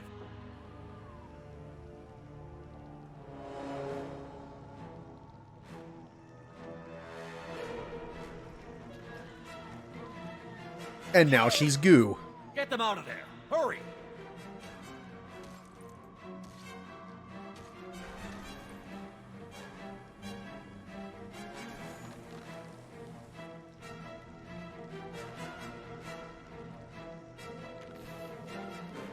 I'm pretty sure they're all dead. I know we're getting them out, but I'm pretty sure they're all... Except for Chakwas. Except for Chakwas. Chakwas should be the only survivor. Dr. Chakwas, are you okay? Shepard, you came for us. Oh, no. Shepard, you got here to save us. No, I didn't. This isn't a rescue mission. We're here to stop the Collectors. Nothing else matters. What about the others? Do you know where they are? They're gone. All of them. I'm the only one left. I watched them die. They were processed. Rendered down into some kind of raw genetic paste and pumped through these tubes. Why are they doing this? What are they doing with our genetic material? Does it matter? If you'd gotten here sooner, you could have saved them. We had to prepare. I couldn't endanger the entire mission. Not even for my crew. You're right. I'm sorry. I didn't mean to blame you. I just had to watch their faces as they died. I know you did the best you could. You saved my life. Thank you. Gotta keep moving, Commander. What's the next move? Joker, can you get a fix on our position? Roger that, Commander. All those tubes lead into the main control room right above you. The route is blocked by a security door, but there's another chamber that runs parallel to the one you're in. I cannot recommend that. Thermal emissions suggest the chamber is overrun with seeker swarms. Morden's countermeasure cannot protect you against so many at once. Conventional weapons are pretty much useless. They'll tear us apart. Maybe not. I might be able to generate a biotic field to keep them at bay. I won't be able to protect all of us, but I could get a small team through if they stay close. I could do it too. In theory, any biotic could handle it. Shepard, who No, want to maintain you could not do it, Miranda. You will get people killed. This is another thing. The math here. If you pick someone other than Jack or Samara / Morinth, you will lose a person in your team. And the person you lose depends on the flow chart. Everyone's in a certain order of like who dies first. So if you let's say you wanted I don't know Thane to be let's say Thane was still around and you wanted to die. You wanted to die here for some reason. Then you would have to look at the chart and be like, I have to take Thane and then take someone who is later on the list. Also, if you take anyone other than them, you lose someone. Also, if Jack or Morinth are not loyal, you also lose someone. This is where you can lose 2 people. I am going to have Morinth do this, I believe. Should I? Wait, hold on. Did I have Morinth do this or Jack? I don't think it matters, honestly. Because I don't want to lose anyone here. This is one of the times where I want to make the right choice. I don't want to lose someone here. I'll have Jack do it. I'll trust in Jack. Jack and I will take a small team through the Seeker swarms. The rest of you provide a diversion by going through the main passage. We'll open the security doors from the other side and meet you there. Who should lead the diversion team? Oh, well, we need someone. Let's see. How do I justify this pick? Tally is an engineer, so no. Morden's a sign now. I also want them alive. I don't want to risk their lives.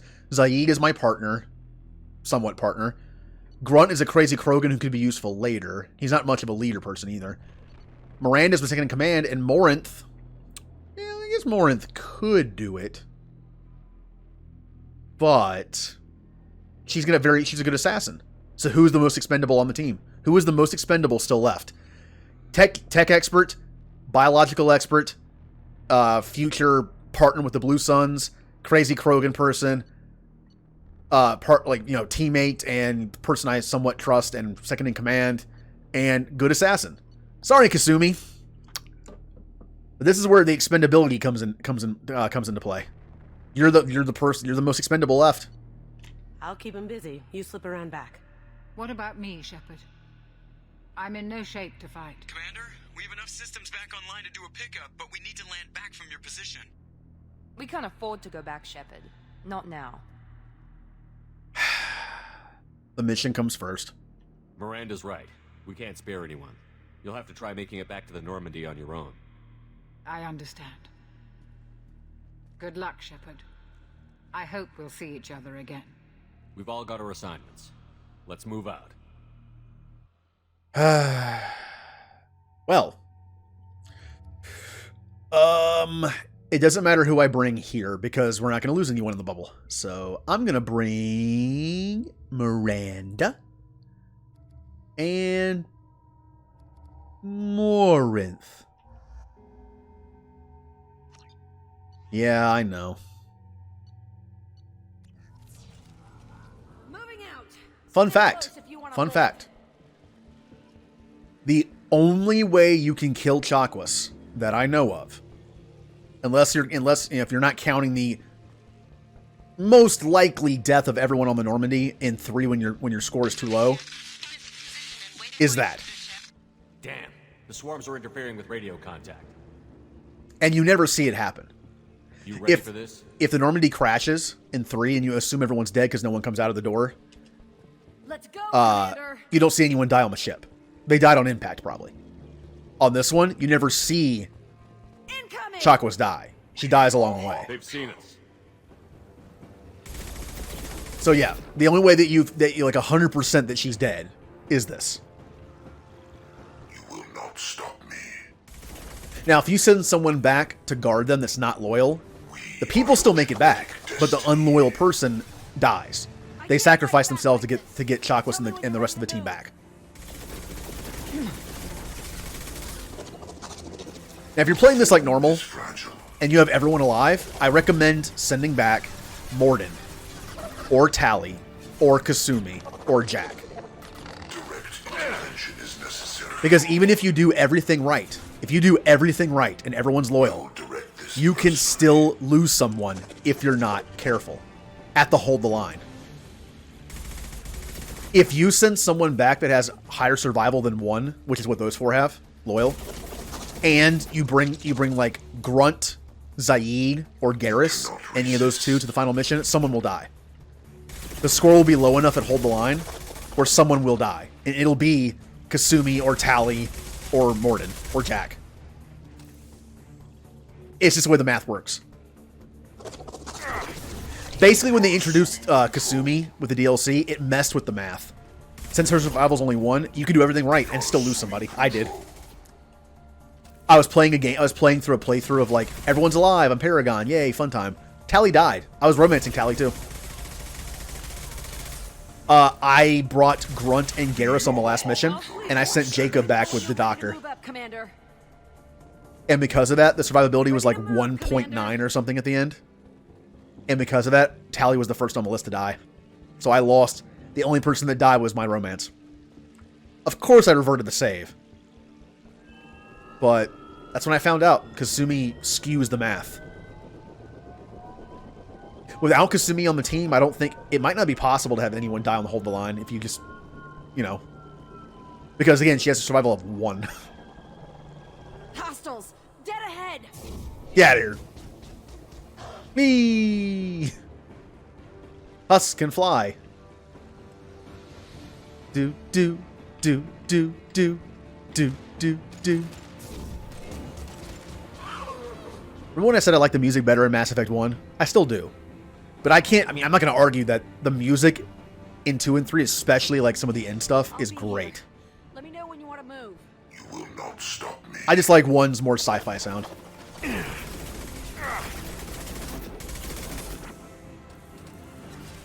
Also, I love the theme and the atmosphere of the credits song on Mass Effect 1. I don't know, it just fits it for me. 3's is okay. It's like a techno version without lyrics of the first one. It's okay. I prefer the original. This hurts you.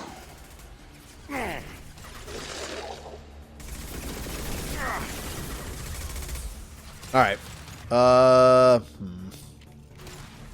Did not mean to switch to that. You will know pain, Shepard. I meant to switch to that. Your form is fragile.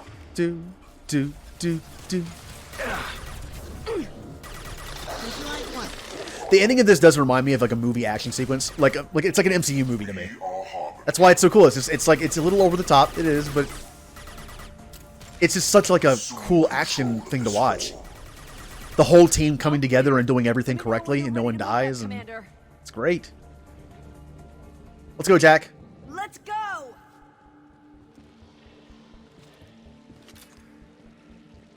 What happens if I go out of here? Get back in the barrier. It's like Pitch Black or the Krill in Gears of War 1. Go outside the light and they'll kill you. Get back in the barrier. Once again, speaking of that, I'm pretty sure Jack is named Jack after a character in Pitch Black. Well, I guess more likely a character that's in Pitch Black, but also the Chronicles of Riddick. Yes, it is. It is the end of Mass Effect 2. Could be a real You said you never saw the ending, did you? You missed the beginning and the end. I know you get to see the beginning, so now you get to see the end. Yay! Kill the Scion. I hate fighting Scions. Kill it. Going hard.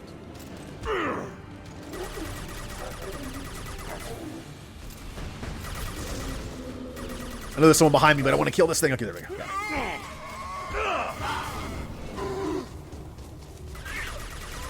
And this is where Shockwave is the most effective against Husks.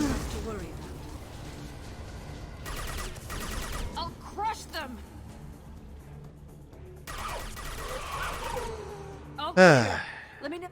Good job, Jack. Moving out, Commander. It's like the one person Brock's gonna be nice to is Jack.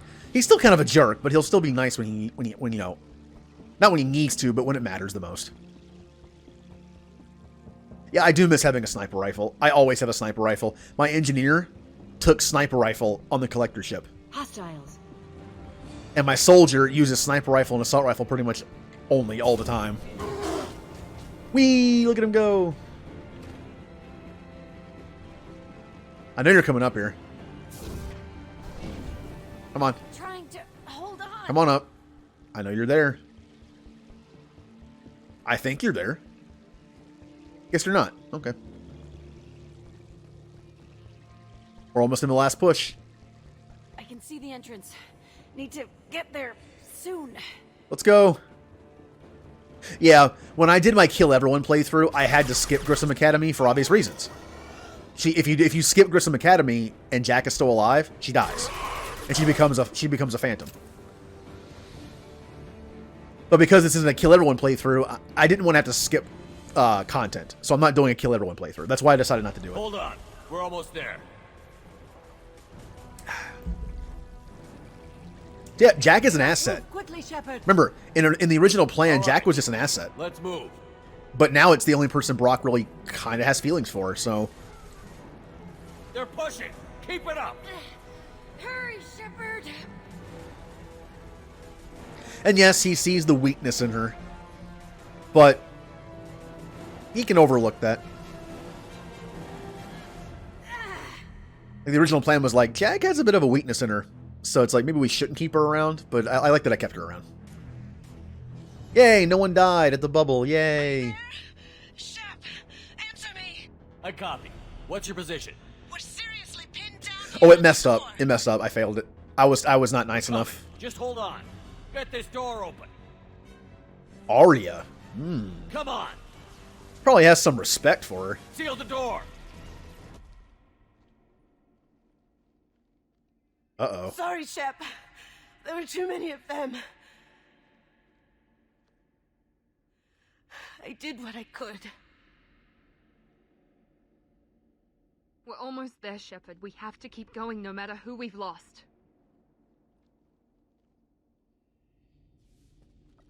Joker, are you at the rendezvous point? I'm here.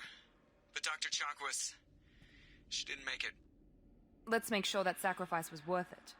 Edie, what's our next step? There should be some nearby platforms that will take you to the main control console. From there, you can overload the system and destroy the base. Commander, you got a problem. Hostiles massing just outside the door. Won't be long till they bust through. Honestly, Brock probably would, but I don't know. He sees something in Jack. Like, that weakness is just, maybe he sees that in himself. Remember, I kind of joked that Brock was kind of a coward sometimes. Like, maybe he sees that weakness in himself, and it's like, I don't know. He just sees, it's like, he sees it like, that could be like a good, like, you know, he's like a power couple, you know, with Jack. Pretty power, they're both biotics, they're both powerful. They're both pretty mean and tough. Maybe Jack, he sees Jack as the only person he can let his guard down and not be like, you know, angry Brock. Also, remember how I mentioned that sometimes my Paragon and Renegade Shepards have things in common? Like not liking Udina? I could probably... The one thing you can do in the Arya DLC, the Omega DLC in 3, is kiss Arya if you're Renegade. But I don't think... Again, both Renegades, both of my Shepards had this in common. They're not going to cheat on their romance and kiss Arya. It's kind of scummy. Brock's pretty scummy, but not in that way. So yeah, that's the thing that's like, kind of like all my Shepards. Like, I'm not going to do that.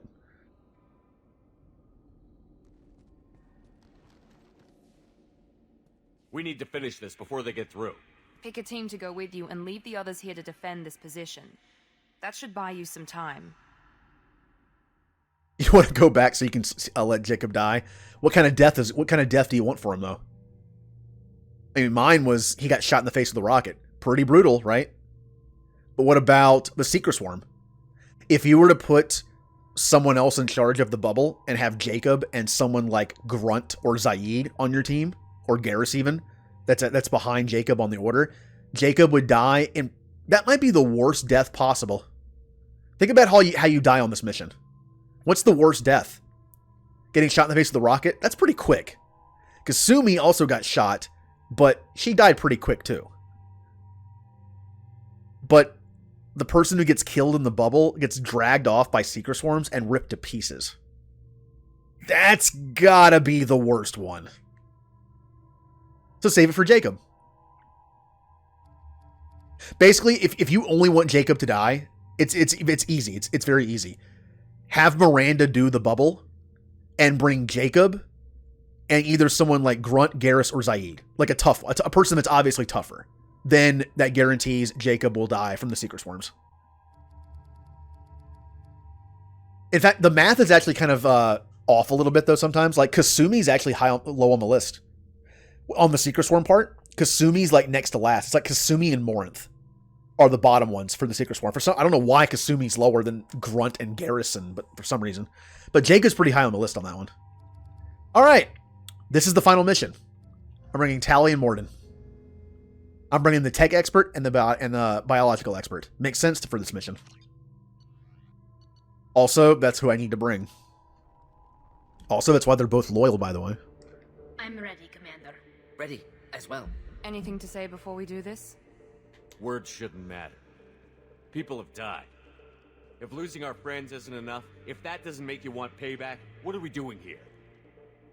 But if you ever want to figure out like certain if you ever play through a game where you want certain people dead, let me know. I'll figure it out. I will say the kill everyone playthrough only had Jack and Morinth left. That was a challenge. Because Jack is easy to kill and Morinth's not. So it was like, how do I kill everyone in between Jack and Morinth? That took some finagling. This one wasn't that bad.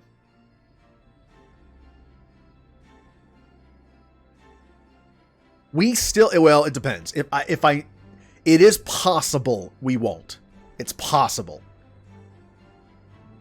It could go either way. Because Reeve is alive. That's like, it could go either way. We'll see.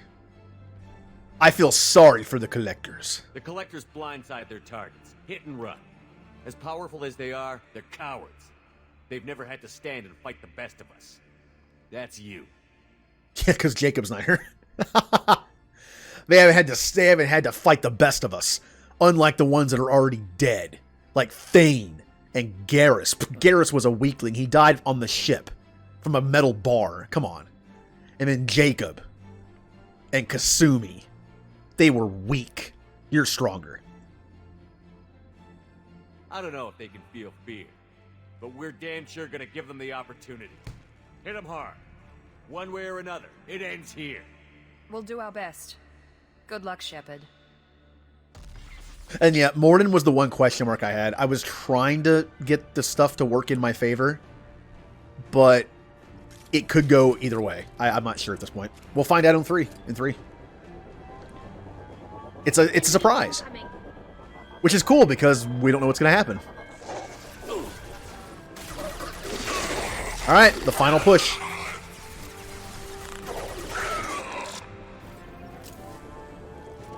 Do.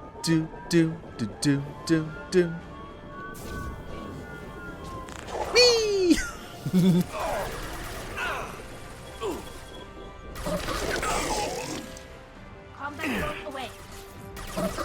I somehow did not see him there. Well, as I said, I'm overdue for an eye exam. I'm overdue for an eye exam by like 4 years. I really should get one.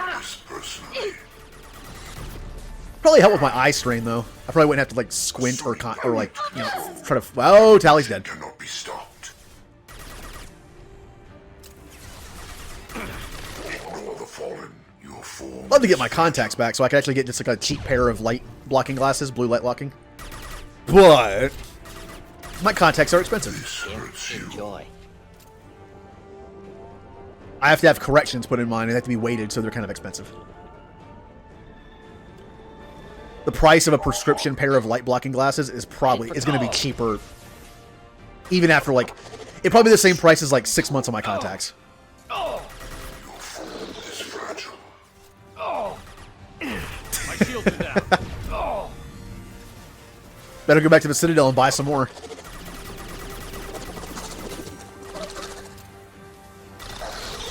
Deploying incineration tech. Stop. Also, if you ever want me to like really like the ending of a game, obviously throw in some lore dump in that, but the music. Say what you will about Mass Effect 3's ending, but the music that plays, that sad piano music, that track is called like It's Finally Over or something like that. It's really good and fits the theme very well at the end. Like it's music adds so much to the moments in games.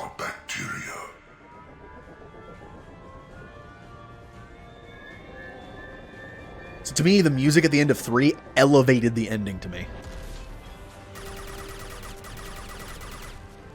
Okay. Oh, it's Scions. They're too far away to shoot me, though, so haha. As Kasumi would say, haha.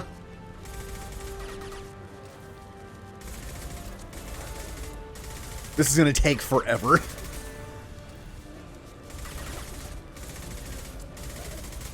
Wow, look at this gameplay.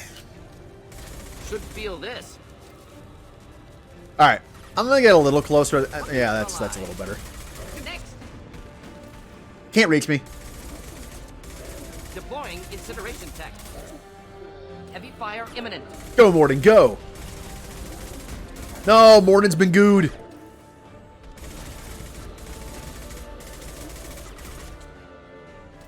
Didn't last as long on him than it does on me.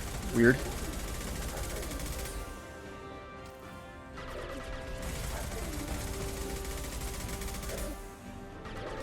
You play games with the music off? Interesting. I mean, I guess you would be able to focus on the dialogue and more, but nah, like to me, music adds so much to scenes in games, movies, TV shows.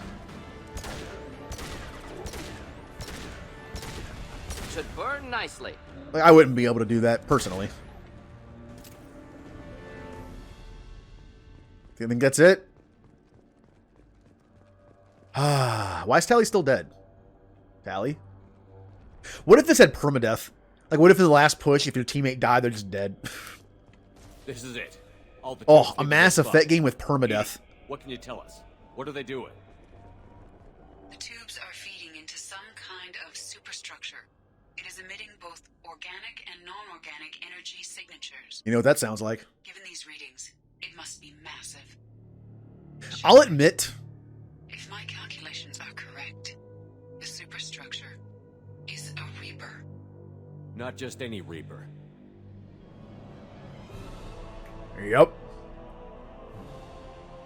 A human Reaper. one.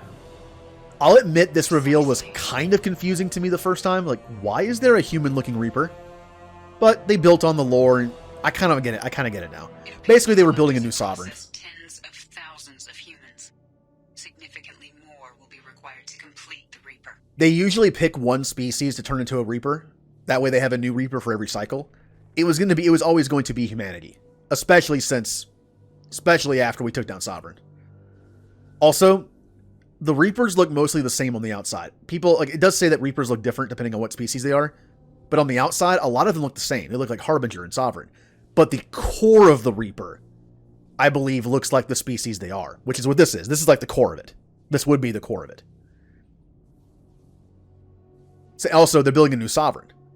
If they build a new Reaper, that Reaper can attack the Citadel, where Sovereign failed, and turn on the relay and get the Reapers into, from dark space. This is their way of, like, getting behind enemy lines.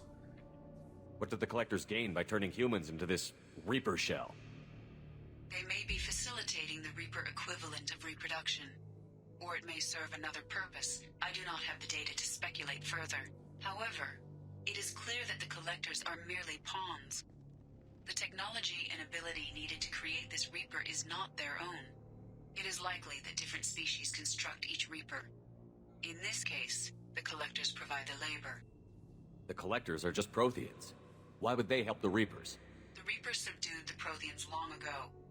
Probabilities suggest they attempted to create a Prothean Reaper and failed.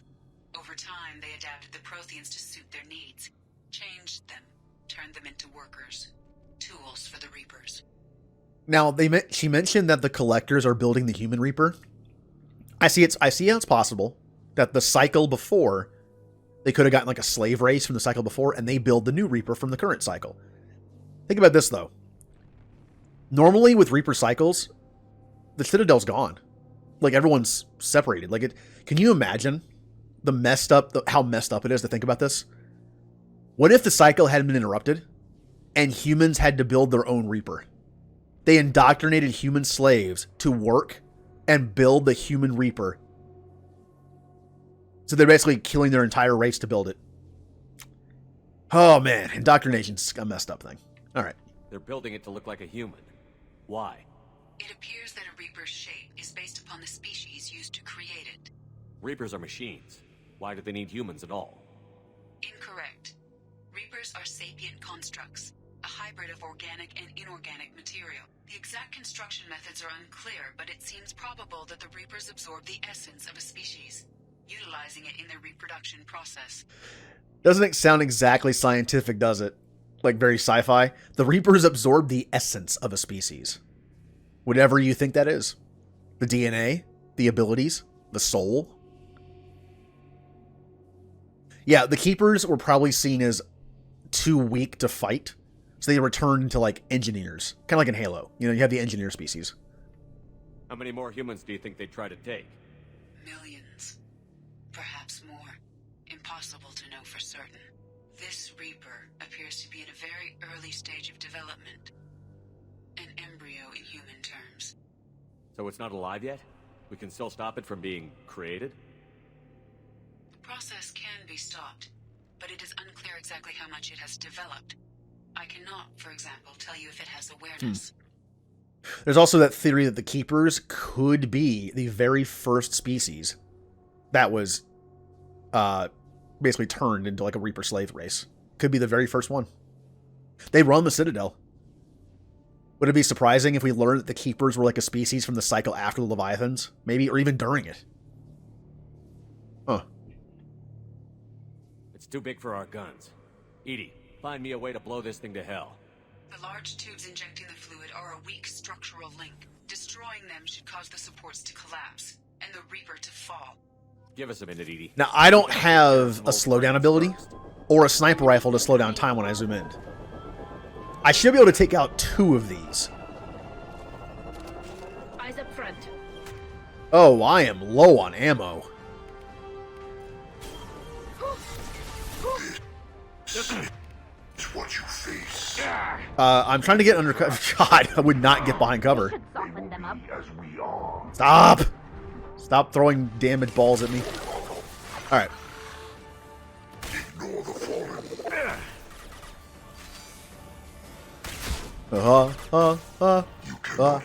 It wouldn't be epic battle music without a chorus in there in some way. Even if it was just a bunch of ha ha ha.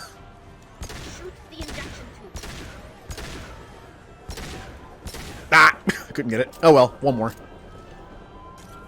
Ooh, bullets. Give me them bullets.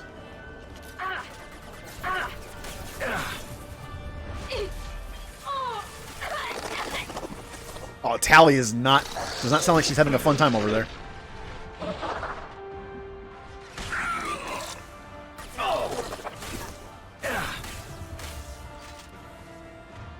One more enemy over here. Okay. Zap him. And switch to pistol. Injection tubes. Shoot them. Yay! Take that, Reaper. Take that, baby Reaper.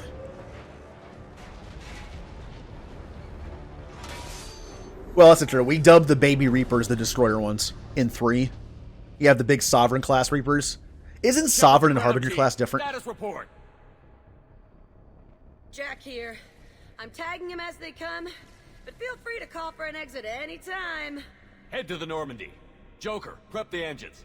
I'm about to overload this place and blow it sky high. Roger that, Commander. Commander, I've got an incoming signal from the elusive man. Edie's patching it through. Shepard, you've done the impossible. Back in 10 minutes? Okay. I'm not finished here yet. This base is 10 minutes from extinction. Wait. I have a better option. I'm looking at the schematics Edie uploaded. A timed radiation pulse would kill the remaining collectors, but leave the machinery and technology intact.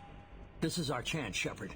They were building a Reaper. That knowledge, that framework could save us. I came here to destroy it. But if you have another idea, I'm listening. We've won a single victory, but we're still at war. This base will give us the technology we need to fight the Reapers. Maybe it's for the best. Shepard, we fought to stop it. Us using it doesn't make it right. An alien can't appreciate the risk this represents for humanity. Leadership means making sacrifices. You know that better than anyone, Shepard. Now, I'll be honest. This is one of those choices I'm torn on. Like, if I was in Shepard's shoes, if I'm Shepard right now, which one would I do? Yes, this place killed a lot of humans, but they're already dead. If we blow it up, they kind of died for nothing. There's that argument of, did they die for nothing if you destroy it? Or are you avenging them? Like, or does that not matter and you're avenging them by blowing it up? Or do you use it? The fact is, we don't stand a chance against Reapers. We don't. And having this place could be a huge advantage. Now, it ends up not being 1 in 3, of course, because it would be weird to go into 3 with that kind of advantage. It would make the game way too lopsided. Like, how would you do that? But can you imagine, like, if we were able to make a Reaper in some different way and, like, use it against the other Reapers somehow? Or just knowing about their technology, knowing their weaknesses? Researching how they're made so we can find a weakness? I thought, actually, that was where it was going to go. Maybe we found, like, a structural weakness on the Reaper or some way to, like... Or we do, like, a Independence Day thing where we take down their kinetic barriers or something so they become vulnerable. But that wasn't the case. This Shepard would definitely keep it. He'd make his home here. Like, I'm just gonna live here. This will be my base of operations. A threat this big, rules go out the window. If this station can help stop the Reapers, we have to use it. You're making the right choice. I mean, come on, a villain lair in the middle of the galaxy where all the black holes are and exploding suns. That's a great villain lair. No one would ever be able to get to you. In 10 minutes, the reactor core will fire a radiation blast that kills anything on board.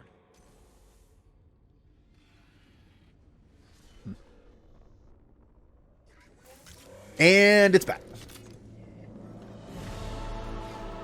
Ooh. Creepy.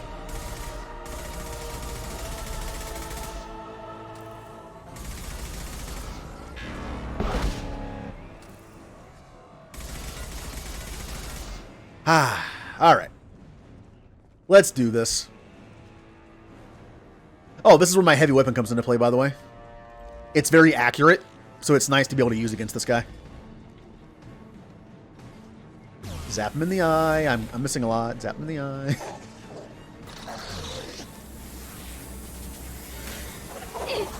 Set phasers to fun.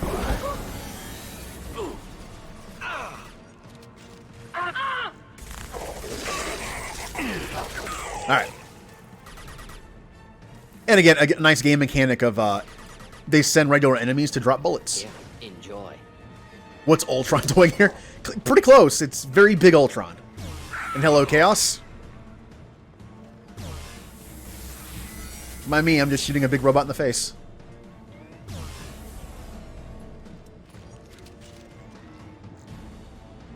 Is it even possible to see a sci-fi anything and see a killer robot with glowing red eyes, or glowing eyes in general, and not think Terminator? I feel like that we're past that at this point, right? Like, it's always going to be Terminator. Like, when I see my Shepard, Terminator. Terminator face.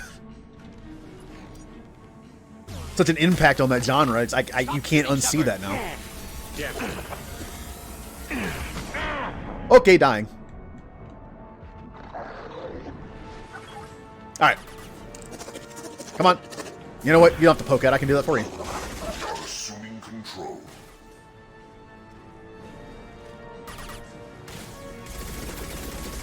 My attacks will tear you apart. Alright, he's fine. He's low health. They can deal with him. Next. Shoot him in his arc reactor. Tally just did. I just shot Tally in the face with my laser. Sorry. Okay. Could go for some bullets right about now. Be fine. Combat drone away.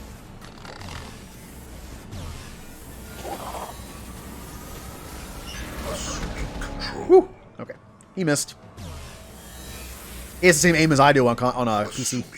He missed. Speaking of that, I need to buy Overwatch on PC. I'm meaning to get it so I can play with the people I know, but I have to play it for that 12-hour stream, at least part of it. So people get to watch me use mouse and keyboard in a shooter on PC. I'm also going to purposely pick people that have to aim. I'm going to play as Hanzo and Widowmaker and McCree, and it's going to be fun?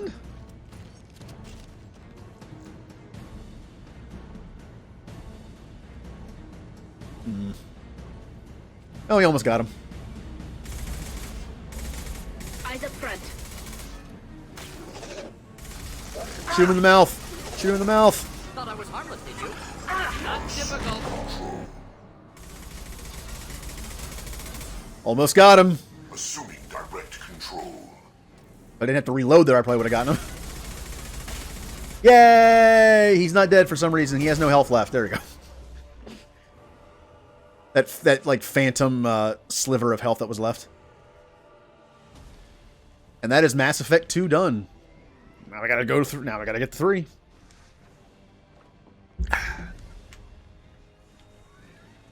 And this is why I brought Tally and Morden. They're both loyal. Going back to the math of this mission, they're both loyal, which means they survive. The one thing that dictates who survives on the last mission is if they're loyal or not. I know that makes no sense. But it's a game mechanic. The fact is, Tally and Morden only have a survival quotient of 1 when they're loyal. 0 when they're not. They're both loyal, but the issue is if I let them hold the line and I took like Grunt and Zaid, we would have lost people. That is why you'll always see me take. I'll always send back Morden with Chakwas on the ship, and I'll always bring like Tally and Kasumi on the main mission just to guarantee no one dies. All right, good, Morden, you're alive. Good. My biological weapon expert survived. Good. Also, I'm really glad that steel beam did not shatter Tally's helmet and cause her to die. I'm here, Joker. Did the ground team make it? All survivors on board. We're just waiting for you. Human, you've changed nothing. Your species has the attention of those infinitely or greater. That which you know as Reapers are your salvation to destruction.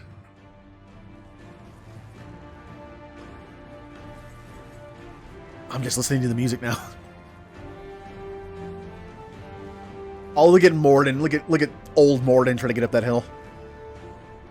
Yeah, Joker gets to shoot stuff now.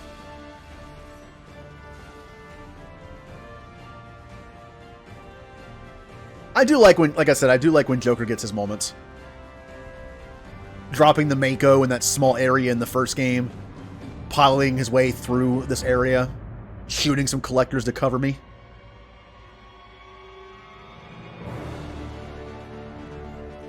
Woohoo! Aw, Tally's the one who helps me. That's kind of nice. Feels so weird not romancing Tally. Detonation in 10, 9, 8. Yeah, I get the gist of it, Edie. Hold on. And it would not be a sci-fi game, or at least sci-fi game series, without a time where you have to gun your ship out of an area while an explosion's chasing you.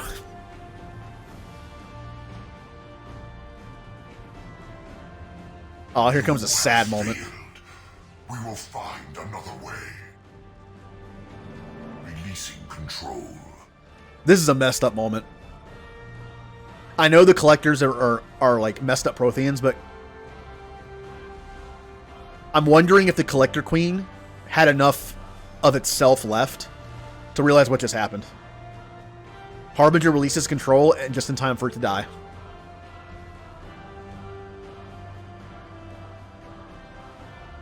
God, I wonder how long they've been controlling how long the Reapers have been assuming control of that Collector Queen. Yeah.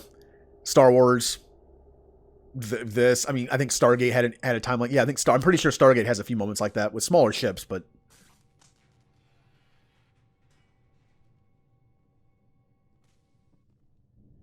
well, we did it. And about half the team survived. Actually, more than half the team survived. Shepard, it's a new day, and we have you to thank for our deliverance. We did the right thing. You don't need to try and make me feel good about it. Always willing to do whatever it takes. Well, it's paid off. Adapting the technology of the Collector base could be the biggest advancement for humankind since the discovery of the relays. It will secure our dominance in the galaxy against the Reapers and beyond. Human dominance? Or just Cerberus? They're one and the same. My mission has always been to promote and secure humanity's continued strength. Don't let idealism blind you. Using the base to its fullest potential is the best way to fulfill ours. Just remember, the Reapers are still out there. Harbinger is coming. And you can bet he won't be alone. You get selfish, you start dreaming about power, and we'll all pay the price. Don't presume to judge me or my methods. Cerberus will be ready to face the Reapers. You brought me back to lead this war, and that's what I'm gonna do. If you can keep up, great. If not, I'll stop the Reapers without you. Or I'll kill you and take over Cerberus. Should have been a third option down there. It's like, I'll just kill you and take over. Now, of course, we know that's not the way things are going to go in 3, but that was the roleplay reasoning behind that. Oh, look at that evil smirk. He knows what he's doing.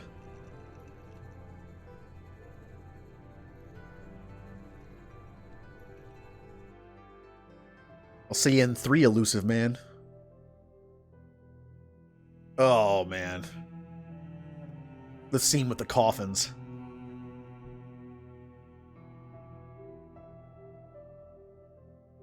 I've seen this scene with everyone dead except 2 people. It is a room full of coffins. I think it's 10. I think it's what, 12 people on the team? Yeah, it was 10 coffins. This one's only like 4 or 5, so.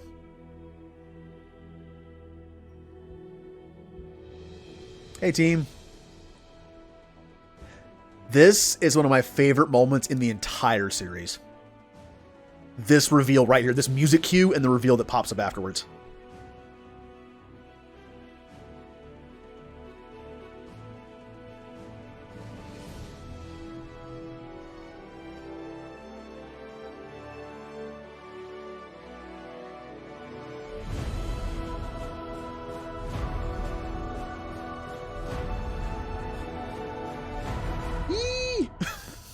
When I saw that for the first time, all I could think was, I have to wait like 2 or 3 years before I can play the sequel, can't I? Don't I? I have to wait, don't I?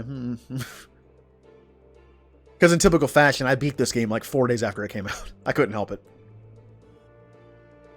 Well, that was fun. All we have left is 3. And 3 is going to be pretty bloody. Oh, there it is. Wait a minute. Why did Arrival not pop until the end of the game? I've always had the option of doing Arrival before the end game. Interesting. I wonder why I did that. Also, there's no fish in my tank because I got tired of having dead fish everywhere. Also, here's Hannibal the hamster. Let's hear him squeak.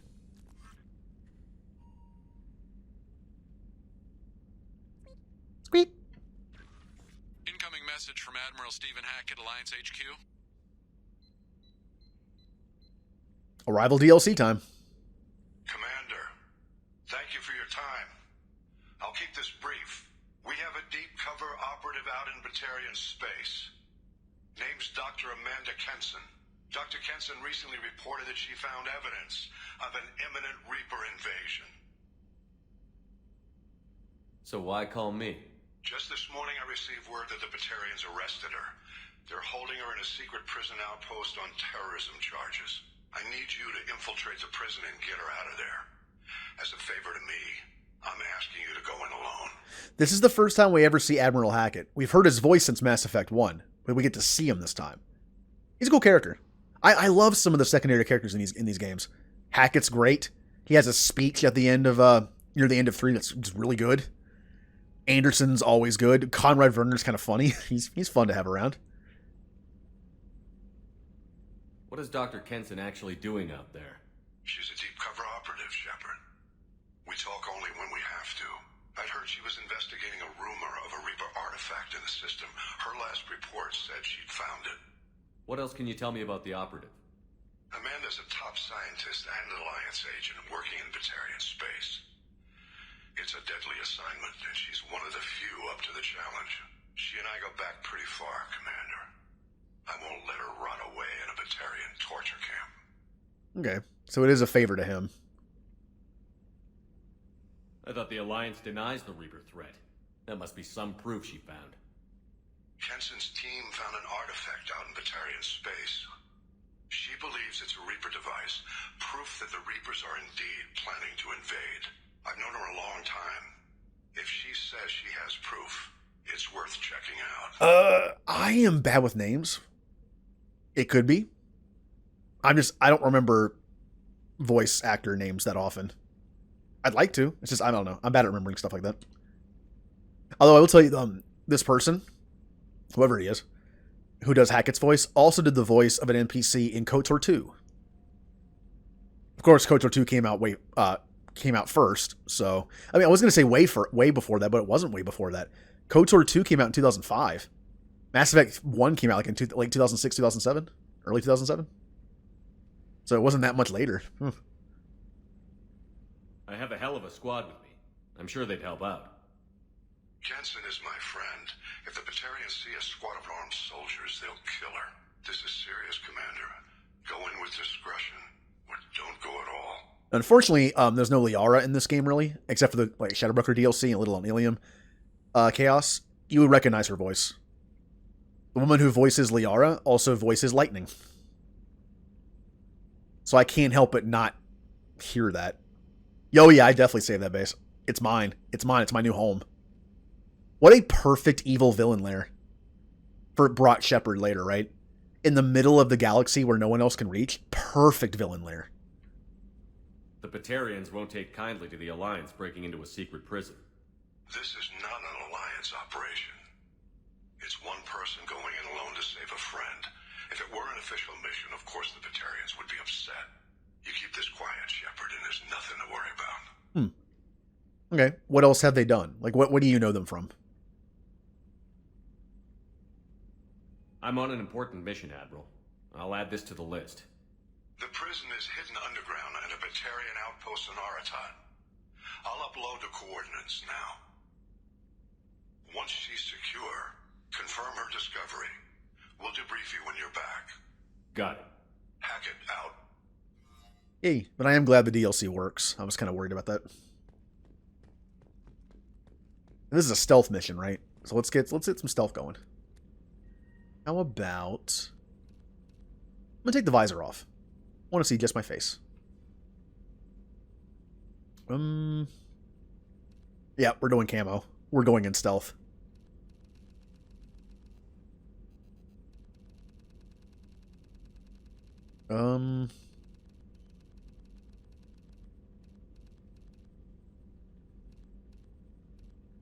Yeah. Well, do like a brown.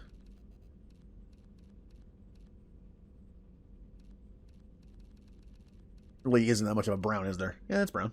There you go. Like a brown and green.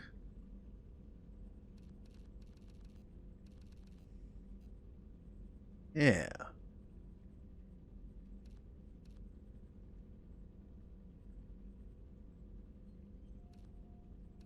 Ooh, that's a little better for that. Okay, I like it, I like it. Alright.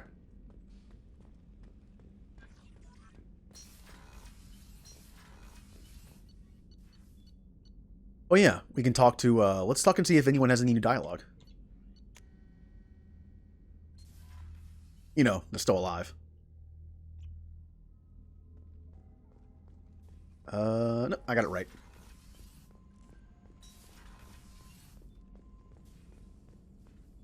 Cerberus better than collectors still wouldn't turn base over to them. Risky. More than risky. Dangerous. Hope you know what you're doing. Any ideas on other ways? Sorry, I've done what I can. Focusing on studying collector tech now. Have you got a minute to talk? Having trouble working between your interruptions and Edie's insistence that insane experiments endanger entire crew. Hard to concentrate. Affecting morale. Anything else? I'll let you work. We'll be here if you need me. Alright, so everyone might have like a one or two line of why am I going this way? There's no one here.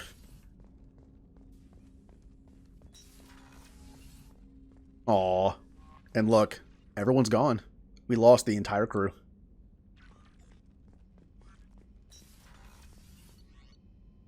Miranda and Morinth. That's it.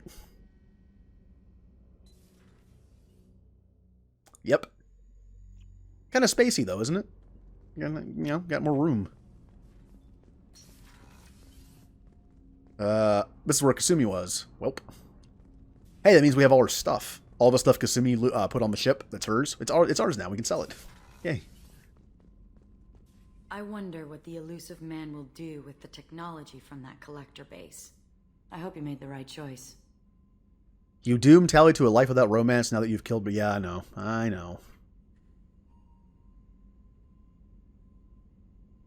You've been through a lot. I'm always fine, Shepard. I learned hundreds of years ago. Okay, this is all the same. Isn't it risky speaking in your own voice, Morinth? I've spent centuries being discreet, dealing with any bug or probing eye. I've made sure that Edie can't listen in. We're safe here. I just want to be myself with you. Interesting. Maybe you only get this option if you're not romancing anyone. Weird. I should go. So soon? Well, don't stay Oh, away well. too long. Like I said, she hints to you that Shepard might be strong enough to survive, like, the, you know, embracing eternity with her. But you're not. It's literally just a game over. It's funny, but I think I missed a little too much dialogue to get it to work. It is fun, like, Shepard's supposed to be like the savior of the galaxy. You survive, come on, you survive death. But then you still can't survive warmth. Before we started this mission, I never would have questioned our goals. I just hope we made the right choice. I hope whatever Cerberus finds at that base is worth it. You have a minute, Miranda? There's a lot to do. Oh. Of course, Commander. Thing is, though, it's such a bad death for Garrus. Think about it. He died on the ship. He didn't even get a chance to die, like, on his feet fighting. He died on the ship. Oh. Everyone's still down here. Such a bad way to die for him. Just gets impaled by a steel beam on the ship. No, don't care. Tally. I know you're working with Cerberus, but turning over the base to them was dangerous. I hope it doesn't come back to haunt us. Have you got time to talk? I really need to clean. Talk to you later. Aw, and the engineers are gone. Everyone's just gone. There's no more engineers here. They're just gone. How is this ship running with no crew? I guess Tally's kind of filling in for now, but we need replacements at some point. I can't believe you gave that base to Cerberus. You know how they fuck with everything they touch. Guess we can just hope they blow their own asses off. That's the plan. Or I just steal it from him. Wink, wink. It's like, come on, Jack. Don't be mad at me. I'm going to steal it from him later. They're going to research it, fix it up for me, get all the dead bodies out of it, and then we'll take it. We need to discuss our relationship. I said... Oh. You know what it's like. Pretty much, yeah. You don't have to agree so fast. Alright, so it's the same stuff. Got it. Oh, poor Grunt, though. I didn't do his loyalty mission, so he's just in... Grunt's in his room, just going insane. Thing is, though, he said that when he's fighting, he feels fine. So we'll just have plenty of work for him. The fight was great, Shepard, but giving Cerberus the base was weak. This man of theirs, he hides. He was smart to get you, but a real battle master charges with his clan. Just checking in, making sure you're acclimatizing. I was just sitting here thinking. The picture, I'm finally starting to get it. There's a tank imprint, the battle at Canrum. A dead Turian, stripped. You don't see them out of their armor much. A Krogan boot on his head, and a claw hammer. See? Why do that? What's wrong? I will not tolerate outbursts on my ship. Get a hold of yourself. I'm trying. When we're moving, fighting, there's no problem. But here, my blood makes noise. It's screaming. I've got no past to lead me. The tank gave nothing about itching plates and losing control. Report to the doctor that's not there. I want you in the infirmary. I can't have some Krogan disease running rampant. Your doctors only see victims of Krogan. My kind do not share with aliens. Not after the genophage. We won't find someone who's seen this. A Krogan my age would still be on the homeworld, Tuchanka. I'll keep this on file, but I doubt we can divert to the Krogan homeworld anytime soon. Understood. I'll keep busy, but I feel dangerous. This is perfect. We have like the perfect killing machine. A Krogan who wants to fight, because if he doesn't, he starts to go nuts. That's perfect. Okay. Time to do the last DLC. Then we'll move on to Mass Effect 3. Oh, this is my play. No. Mass Effect 3 has a similar beginning to 2. Like, I feel like 2's is just like, wow, within 10 minutes you're dead. Okay. And 3, within 10 minutes, the Reapers are on Earth. Alright. It definitely starts with a bang. I was not expecting that. I was definitely expecting 3 to have, like, a bit of a beginning before the Reapers showed up. It's literally like, the very first scene is like, hey, the Reapers are coming.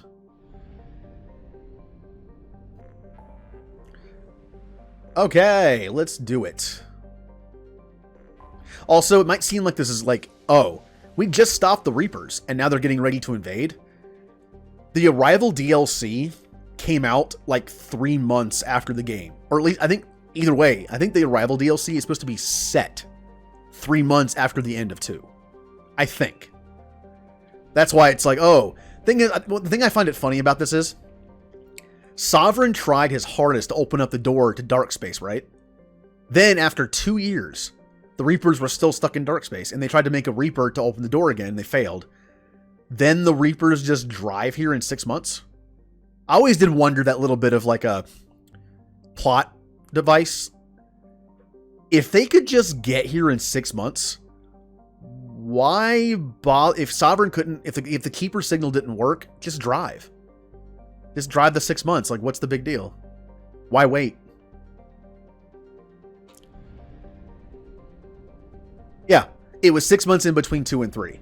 So the Arrival DLC, if it is 3 months after the ending of 2, means it. Thing is, though, you don't get arrested. You're arrested for 6 months. So the Arrival DLC, between the Arrival DLC and 3 is 6 months.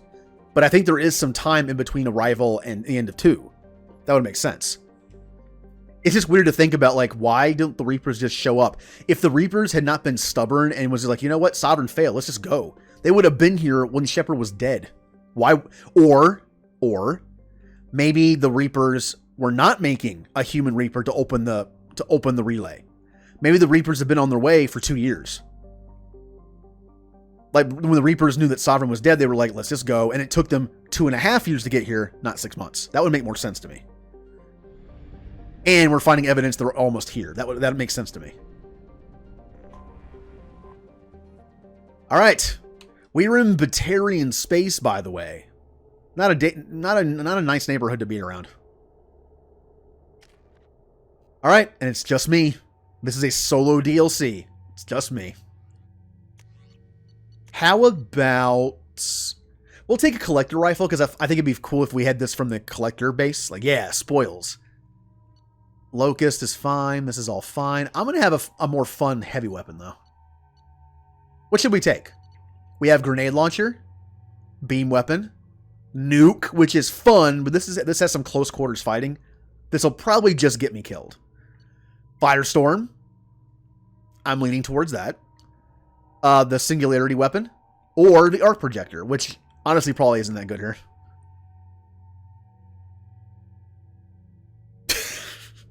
Or maybe the Reapers have their own council. What if the Reapers have their own council that they're like, yes, Shepard. We have dismissed that claim. And then Harbinger is like the Shepard of the group, where he keeps running it. He keeps like flying away in disgust, like, stupid Reaper Council. Why won't they listen to me? We should attack now. I'm thinking about doing this one.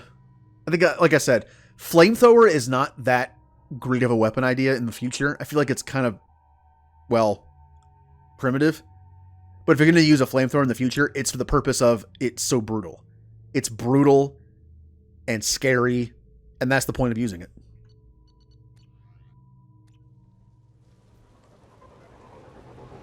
And the fact that this starts stealthy, it's kind of cool. Also, it's a solo DLC.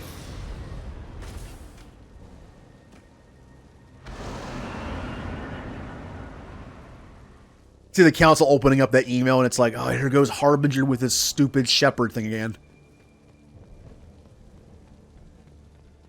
He's just a single insignificant human speck. We can deal with him. And Harbinger's just like, you better not underestimate him.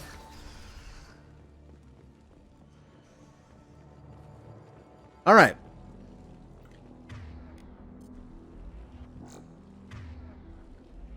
Let's do it. Aww. Typical Batarian technology. Doesn't this place scream Batarian? Just look at it. It's a crumbling mess. Things don't work. We've been spotted. Barrett. The Batarians must send their prisoners down here to die. I have to find Dr. Kenson now. Yep. Oh, man. Now, when I think of the DLC of this game, I kind of forget about the Arrival. Because it's kind of like... to me, it takes place in between 2 and 3. So, and yes, again, you can do it during Mass Effect 2. And the ending is slightly different.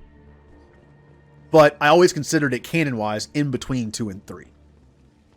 Which I'm pretty sure is the case. This place is run down. Even for a prison. Uh-oh.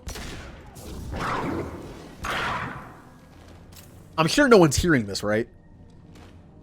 Oh, look at him. He's still drooling all over the place when he's dead. Get your hands off me! Did I? Well, I mean, I think I punched him a little bit, but... Ah.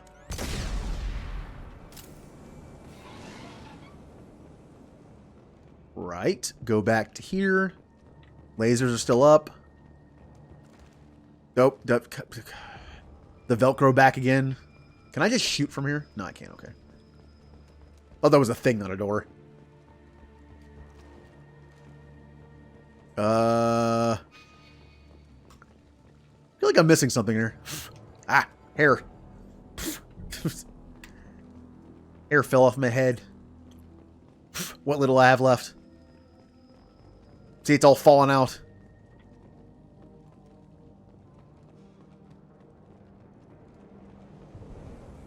Let's go this. I figured there was another way on off to the side I could go, but I guess there's not. Oh, need more than one. Hello. Ah! Turn that off first. Almost just ran my face into a bunch of fire. My face looks pretty bad already. That's the way out. So what's over here?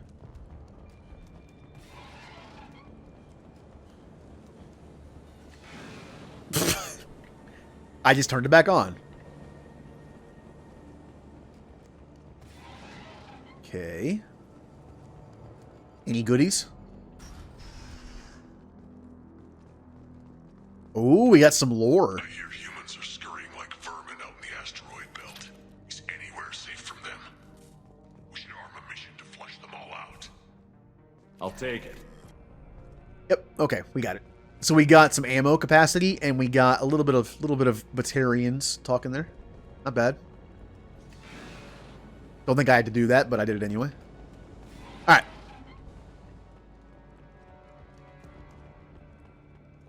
Now, I always joke that, like, my Shepards always hate Batarians. You know this Shepard really probably doesn't like Batarians. They wanted to slam an asteroid into the mass relay. Can they even do that? What difference does it make? We caught them. We'll show you.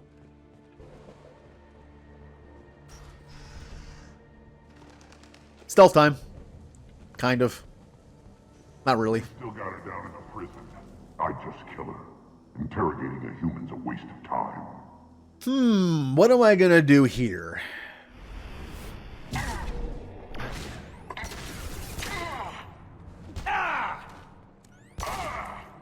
Stealth.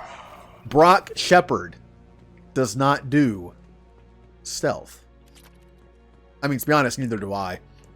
Man, I can't wait to play my first stealth game on stream at some point. That joke that every game I play of a new genre on stream for the first time is a sci-fi game. Will not be the case for Spooky because Undertale is an RPG, not a horror game. Not like not a sci-fi game.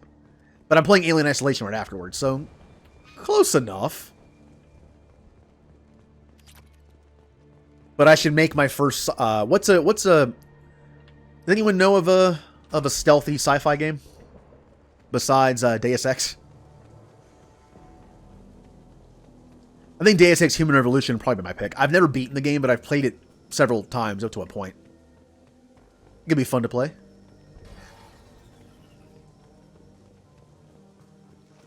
Dishonored. Dishonored's great, but I wouldn't call it sci-fi. I was just trying to keep that theme going of like the first game being sci-fi. But I like Dishonored. There are actually only 2 stealth games I like playing. Stealth in. Dishonored and Deus Ex. I actually like playing Deus Ex Human Revolution as a stealth person. I don't know why. Maybe just the way it worked. But it was fun.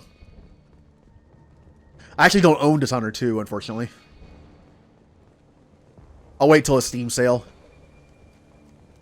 I'm just adding stuff to my wish list on Steam now. Like anytime it ever goes on sale, I can pick new stuff up.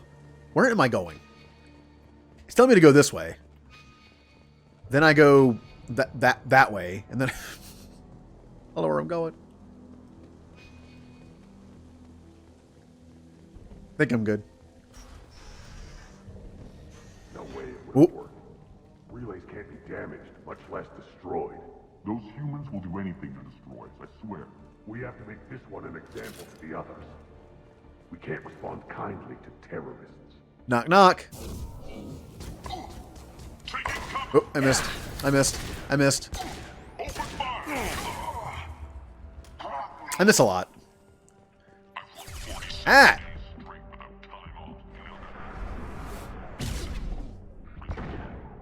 Get here. There's 300,000 people in this colony.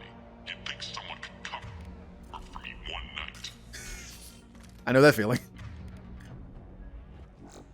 All right. There's a shuttle incoming. Clear the hangar bay. I heard an artifact was found at that asteroid. How do I do this again? If they did, Forward. swarmed in and put flags all over it. Look, I'm playing a Mass Effect crane game. Nope, that goes back.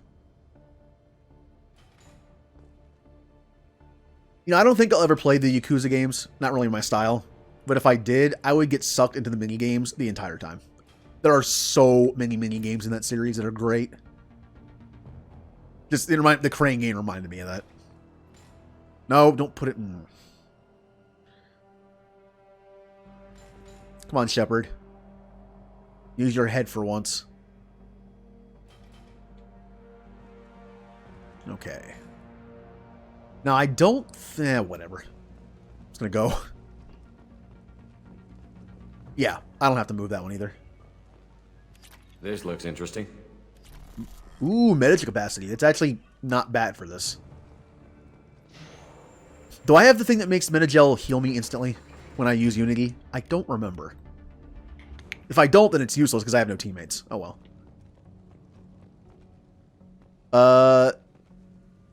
In Horizon Zero Dawn. Ooh. Wait, there's stealth in that? I didn't really think there would be... Well, I guess that makes sense. Huh. Definitely seems like a game that I should play. Our comm buoy intercepts paid off. We picked up a message to the Alliance coming from somewhere in the asteroid belt. We listened to the feed until we discovered an operation run by a human named Kenson, smuggling engine parts and guidance systems into the system from Omega. We intercepted Kenson's vessel and took her and her people into custody. Interrogation has produced nothing but frenzied rambling so far. I would not want to be in a Batarian This one's apparently the interrogation. You know what I mean? You know what I mean? I feel like out of all the races in space in this game, I would not want to be caught by Batarians. I feel like a Batarian prison would be the worst place to be. The humans still won't tell us where their base is. No way we'll find it, even if we have to scan every asteroid out there. I wonder if those humans actually found something. No torture is too great if it gets that information out of them. Oh, so it's kind of like I guess like Deus Ex in that way. It's a little sci-fi, but also you can take whatever path you want. You can fight, or like that says, you can sneak around and override one to watch them. I like games that have that option. Even if I don't do that option, I like that they have it. I'll ask you again. Where is your base? You're wasting time. The Reapers are coming. The Reapers are coming here, to this relay. Every moment you keep me here brings them closer. So why should I let you go destroy the relay then? Just destroy this system. Do what you want to me, Batarian. Torturing me won't save you. Hello. Ugh. Who are you? What are you doing? Dr. Kenson, I'm Commander Shepard. I'm here to get you out. Commander Shepard? I'd heard you were alive.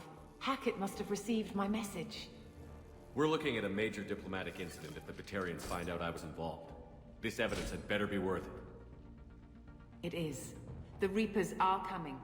Diplomacy is the least of our worries. If we can find a console, I can hack security. Make us an escape path. Yeah, they do. They were the ones introduced in the Bringing Down the Sky DLC in 1. Up to that point, we had heard of them, Go. but hadn't seen them. Oh! Ready. The Ringleader escaped. Get your asses out there and stop them. Can I shoot that? No, I can't. Okay.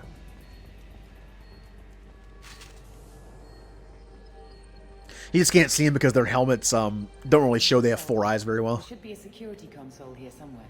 Ah.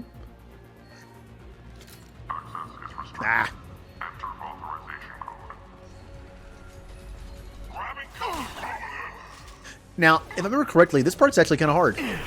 Where you have to protect her, and they keep coming. Like, I remember actually having an issue with it, although I'm a Vanguard this time, not an engineer, so that might help. Whee! I missed.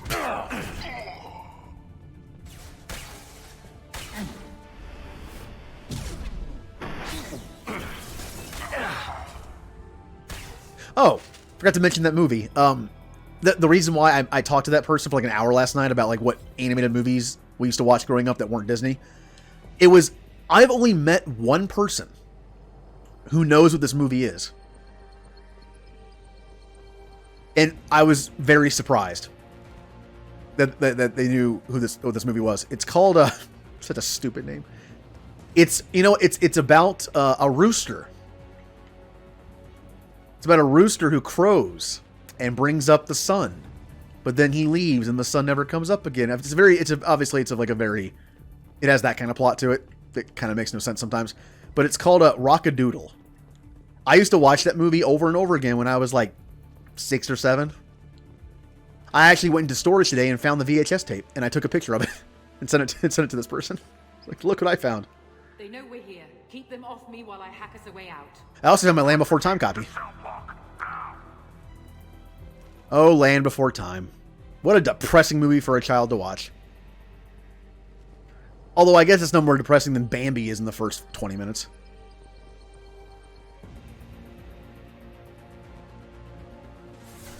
Or God, Up. I'm trying to think of a movie that has the... Can you think of any movie that has a more depressing 10-minute intro than Up does? I mean, let's make this a little easier. Like, not something like a horror movie. Like, let's say, like, a movie that's, like, somewhat meant for kids. It's an animated movie. Adults can definitely enjoy Pixar movies as well, but, you know, still.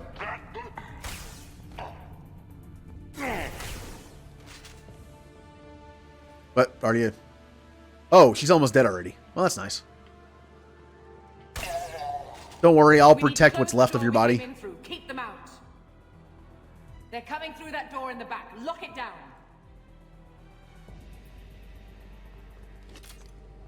Also, what other like things were there like that? I mean, I already mentioned stuff like We're Back, Fern Gully, Once Upon a Forest, the movies that aren't Disney that I kind of thought were Disney growing up, probably, but I know they're not now. Get that door closed. Oh yeah, I actually have to move, but if I move, I won't be able to protect her. What were the characters in Land Before Time again? You have Littlefoot, Sarah, the Triceratops, that's where the name comes from. You had Petrie, the pterodactyl, and you had Ducky. I don't remember what dinosaur Ducky was. Other side, go. And Spike. You had Spike. Spike actually hatches in the movie. You had, it was a Stegosaurus. But it was also never really spoke. Yay. Nope, I missed. I missed. How about I do an ability that doesn't miss? Bringing down their orbital tracking network. I need bullets. How many Land Before Times were there? I've only seen the first one. I never actually watched any of the other ones. Just the first one. And one of the memories I have of it is I used to have a Pizza Hut when I was in elementary school that used to have a TV for kids to watch stuff. And I remember actually watching Land Before Time at a Pizza Hut when I was like 5 or 6, maybe even younger than that. Again, it's interesting what memories you hold on to. I'll bring it down. What a random memory to have. Almost done. Watching Land Before Time at a Pizza Hut. So the strange thing is, I have another memory of watching something at Pizza Hut. Remember when the X-Men cartoon came out? Pizza Hut had a special where they had the first 3 episodes on VHS tapes, and you could get them at Pizza Huts. Parents could get them for their kids. I have them somewhere. They have these special black boxes for them. And I remember they would let you watch those episodes, I guess legally, on the TV there. Ah. Okay. You love Fern. I haven't seen Fern Gully in such a long time. I remember Robin Williams is in it. That did it. And so is Tim Curry as the bad guy. God, what a bad guy. Tim Curry's voice in that weird pollution monsters body. Ugh.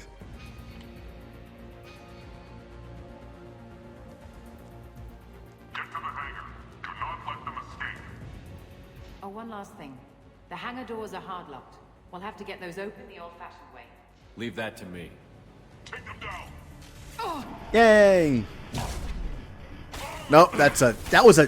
Why did I even shoot there? What is wrong with me? That was a great line. Just die, Batarian. I can relate.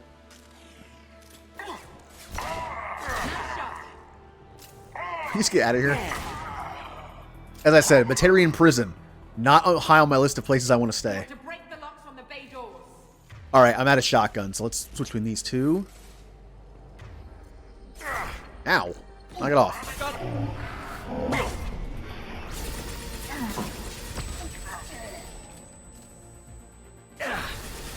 I don't know. Anyone else have any movies like that?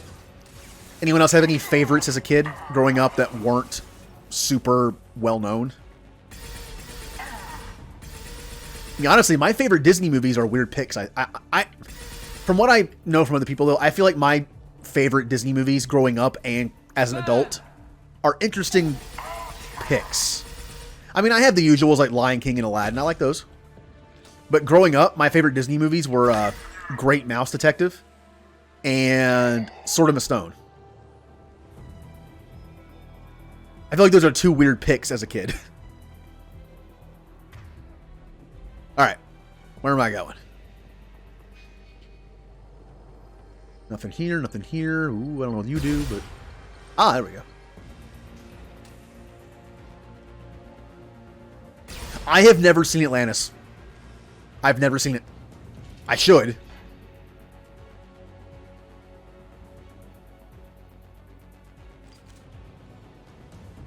Oh yeah, this moment. This moment's pretty Renegade. Although, Paragon will do it too. Uh-oh.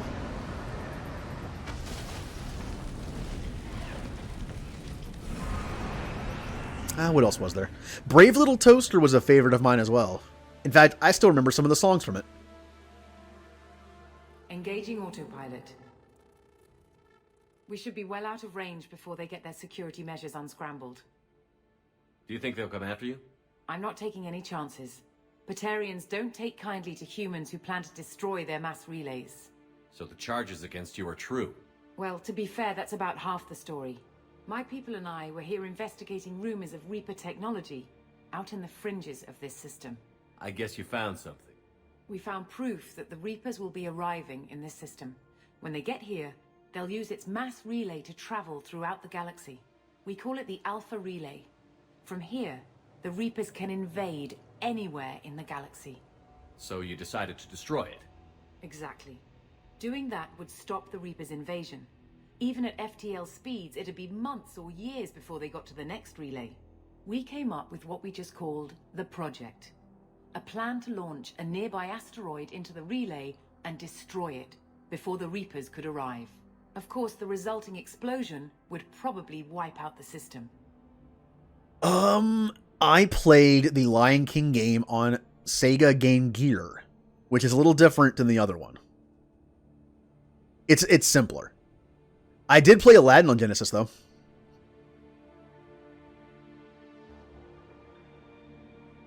They didn't have VCR tapes back then. Okay. Yep. My first TV was this old, like, 12-inch Sony TV. It had a remote. But I believe I was told it was one of the first TVs to have a remote. I also had a VCR.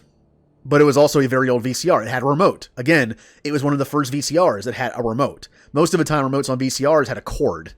You couldn't detach it.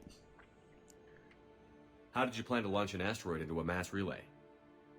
Moving an asteroid just requires thrust and guidance, which are readily available in Omega's salvage yards. Get the right amount of power and a good VI to drive it, and you can pretty much just point and shoot. Huh. I've always heard that mass relays are indestructible. I've heard that too. But I think it's more that nobody's willing to find out what happens when one is destroyed. And, well, we plan to slam a small planet into the thing at very high speed. By our calculations, that's more than enough. I want to see these calculations. Or is it just simply, like on the whiteboard, it's just the drawing of the relay, and then a giant asteroid, it's just like, boom, it go boom. How much math did they actually do on this? Is the project still operational? I imagine it is. We were one button press away from launch when the Batarians arrested me. Oh, I grew up with TV. I grew up with a TV in front of me. I mean, I actually didn't play that many video games when I was younger. I would play them, but I would always play like the first couple levels and then quit and play something else. I wouldn't actually try to finish stuff. I also played outside a lot. But I was definitely of the TV generation. With me. Like, I watched a lot of Nickelodeon stuff. And I had VHS tapes in my room of Turtles stuff and Power Rangers stuff and DuckTales. So I used to watch those over and over again. Why do you think destroying the mass relay would destroy the entire system? Mass relays are the most powerful Mass Effect engines in the known galaxy. The energy released from a relay's destruction would probably resemble a supernova. This is a remote system, but just over 300,000 Batarians live on the colony where they held us. The explosion would undoubtedly kill them all. I don't have a problem with that. How were you caught? We've been smuggling Starship parts from Omega. Thrusters, guidance, and aftermarket ESO core. The Batarians thought that looked suspicious. A few days ago, I took a few of the men on a scouting trip, and the Batarians pounced on us. They never found our actual base. I still don't see how you learned about this supposed invasion. The evidence came from what we call Object Rho, a Reaper artifact we discovered among the asteroids near the relay itself. When we get back to Arcturus Station, I'll explain everything and provide copies of all our notes on the artifact. What is a Reaper artifact doing on an asteroid? We don't know, or even what its purpose is. Some things are just too old or large to comprehend. Even a Reaper thousands of years dead contains power. Their artifacts are worthy of study, regardless of their purpose. I suppose, but I think Brock Shepard, he likes having power, he likes things that give him power, but even he's not stupid enough to mess with a Reaper artifact up close, I feel like.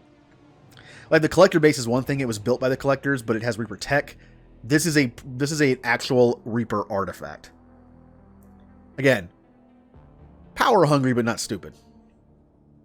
Also, I just thought of two other shows I used to watch, talking about TV in the 90s. The game shows on Nickelodeon. There was two more we didn't think about. Wild and Crazy Kids and Guts. I forgot about those two. If you're working near a Reaper artifact, how have you avoided indoctrination? We've been very careful. We know what we're dealing with. You're not speaking to a child, Shepard. I saw what Sovereign did at the Citadel. Trust me, I know what's at stake. How exactly does a Reaper artifact give you proof of an impending invasion? It showed me visions of the Reaper's arrival. Much like your Prothean beacon, I imagine. The Reapers are coming, Commander. That much I know for certain. Do you have it, Ninja? Do you have it? Do-do-do, do-do-do-do. The stakes are too high. If you were willing to destroy a whole system over this, I want to see your proof. I guess I can't argue with that. Give me a moment. Kenson to Project Base. Good to hear your voice, Doctor. You coming home? Affirmative. And I've got Commander Shepard with me. Shepard? Really? Tidy up the lab. The Commander needs to confirm the artifact. Right. I'll get everything set up for your arrival. Project Base out. All set. Just sit back and relax. We'll be there in no time. Anything else we're forgetting? Also, I used to record stuff. I was actually the kid that I had a VCR. I would record like 6-hour tapes. I would just put a tape in, hit record, and let it play for like 6 hours on Nickelodeon. I had a lot of Nicktoons and other shows. I probably have a few episodes of this stuff somewhere.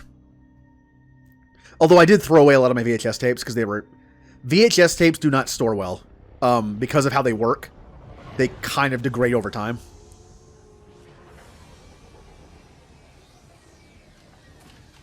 I want the... Oh, I was out of shape as a kid, even. Like, I would not be able to do that show at all. I'd be dead. Just because I was somewhat active outside doesn't mean I could do that stuff. Project base. What's this? That's our countdown to arrival. When that gets to 0, the Reapers will have come. Just over 2 days and counting. Puts things in perspective, doesn't it? Yeah.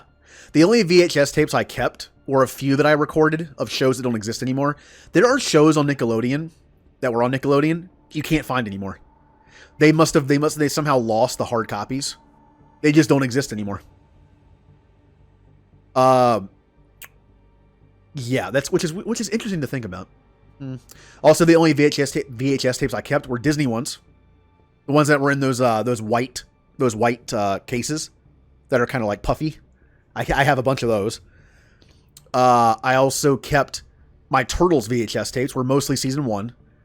And I also have some, a while ago, like early 90s, there were 4 VHS tapes that Burger King was giving away with Happy Meals of Turtles. Each one had 2 Turtles episodes. I have all 4 of them somewhere. I might have lost one of them, but they're there. So I kept that stuff for, hate to say it, sentimental reasons. I have the entire Turtles series on DVD. Those episodes are probably even on there. Maybe not, though. In fact, there's an Easter episode of Turtles that isn't in that set. Any official Turtles set, there is no... That episode is not on there. It is the Easter Bunny, and they have to go to this world of, like, Tails and help the Easter Bunny do something. I have the VHS for that. So I actually do have that. I remember buying it at a my mom bought it for me at a random CVS during Easter when I was, like, 8. So I have that. I'm sure it's online somewhere, but... Oh, God! You went to one of the live Ninja Turtle things? How are you still alive? How did you cope with that? Oof. You're saying the Reapers could be at Earth in 2 days? There's no time to waste. Then let's show you that proof. That door exits the hangar. The artifact is in our central lab area. Oh, you want to talk about cringy things with Turtles? I think I still have this VHS tape. I have a VHS tape of the Turtles Christmas special.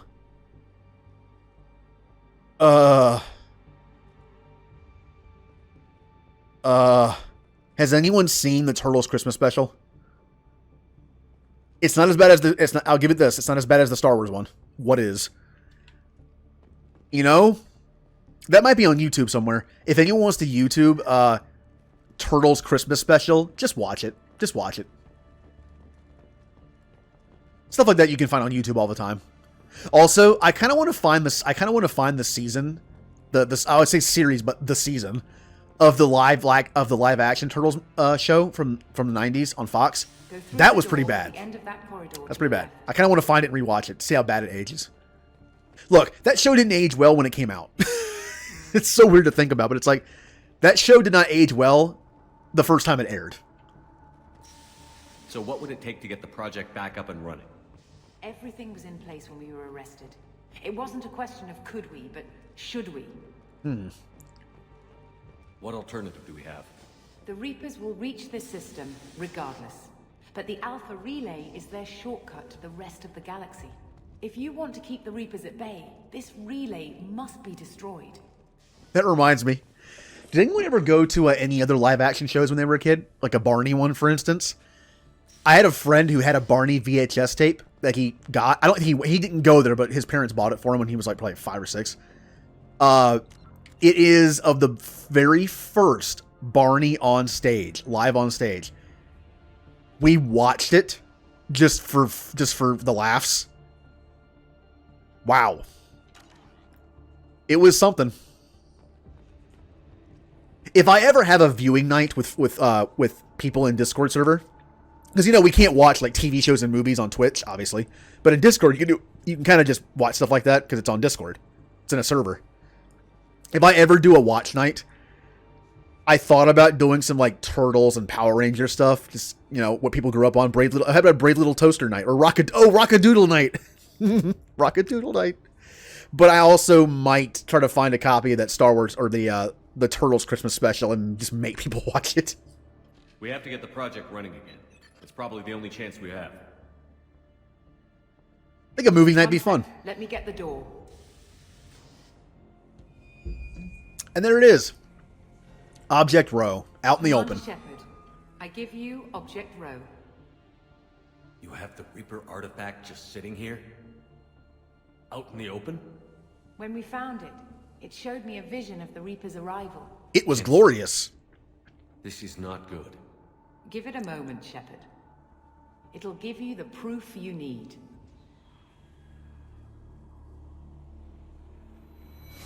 Oh yeah, when I beat this game on Insanity, this mission was hard.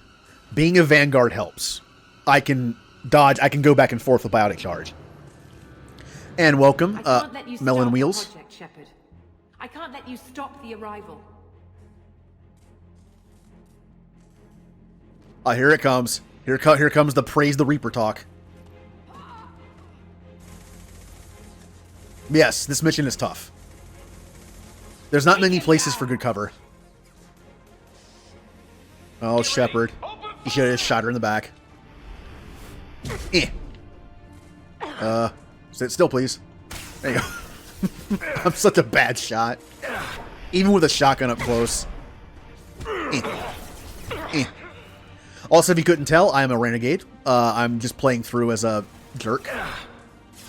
Although I did romance Jack, which I really didn't plan, but it was kind of fun. First time ever romancing Jack. I am dead.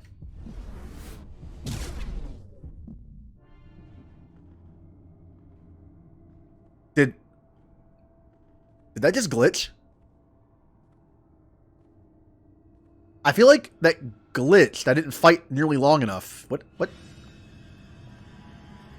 Take him to the med bay and patch him up. We want Shepard alive. Oh, that's so weird. If you die before that thing is done charging, you get a game over. I think we just glitched our way. Speedrun strat. Yes. My Paragon playthrough, the first game I ever streamed was Final Fantasy X, but the second was Mass Effect. But it could be a glitch in the system. Which was like the next day. I alternated between Final Fantasy X and Mass Effect, the Mass Effect 1. No glitch. The sedatives aren't working. Security! Today, we will Take that, Odina. Oh, wow, good timing. I saw Odina get punched right when that guy got punched. Let me catch up on chat a little bit here. I was looking for the picture of me, but I can't find it. The Space Shuttle Discovery. Huh. Oh. Speaking of, someone mentioned I was talking to someone last night about like certain moments, like when they were born, what was happening in the news. Okay. Long story short, my parents were in Germany for 2 years. I happened to be born in Germany because of that. I'm pretty sure it was on a military base. My dad was in the army, so. I was born about 2 weeks after the Challenger exploded. And because my parents don't speak German, my grandparents would send them VHS tapes of recorded American shows so they could watch them on the VHS on their tape player, VHS player, right? VCR. That's nice. I was like, that's nice. They had all of them left over though when we moved to back to the States. So years later, I found them, and I was watching one of them because it had like random like old sitcoms on it. And I was like, this is kind of cool. Just watching like TV from that era. Why not? Apparently, this was the day that the Challenger exploded, because one of the shows was interrupted by a special bulletin saying the Space Shuttle Challenger exploded. So what are the chances that I have a tape recorded on that day? Huh. The project is almost complete. I thought I'd feel a sense of accomplishment, but instead,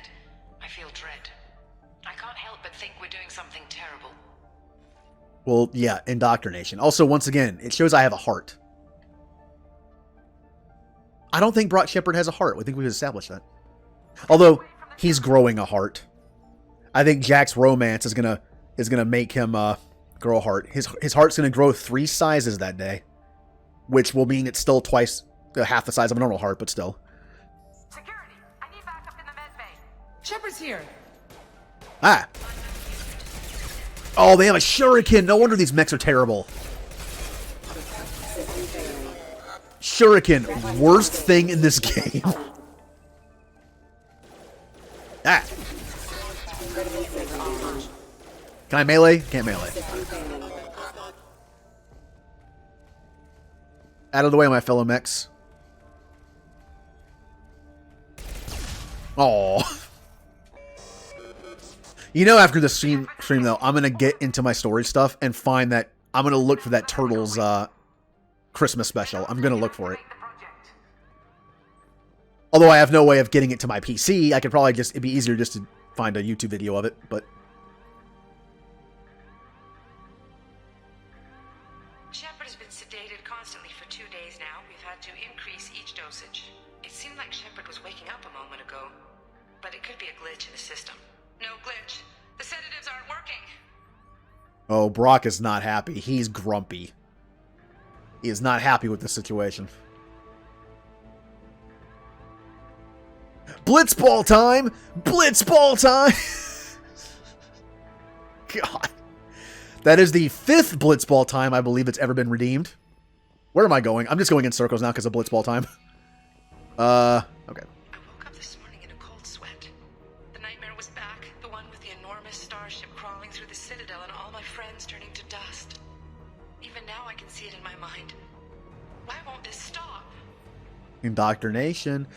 Also, I can't save it for a while. After this mission, the game is pretty much over. We'll do Blitzball before we start 3. But yeah, that is I believe that's the 5th Blitzball. I believe it was Captain Sagi, and then I want to say Ken, then Mist, then and Rick, and now Sergeant. Oh, we already did that. What am I doing? I can't help but think we're doing something terrible. Sorry, I got super distracted by all this, so I'm just going in circles now. This way. Anyone who doesn't know, Final Fantasy X is my favorite Final Fantasy game, and I love Blitzball. I gave all my characters backstories because I'm a giant nerd like that. And I put a thing for 10,000 channel points where I have to stop what I'm doing, whenever I can save anyway, and play Blitzball. 1 match. When there's no one else around, I can hear it. Whispers in the back of my mind. I can't tell what they're saying. I spoke to Dr. Kenson about it, and she seemed to understand. What the hell is going on? God, the indoctrination thing is so scary. Like, just slowly losing who you are. And then thinking, you know what? The Reapers might not be that bad.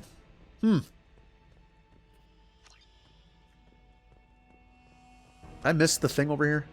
I cannot believe, wow, I'm doing nothing now. I'm walking in circles, not doing anything. I was thrown off by Blitzball time. Equip weapons. What am I'm looking for a...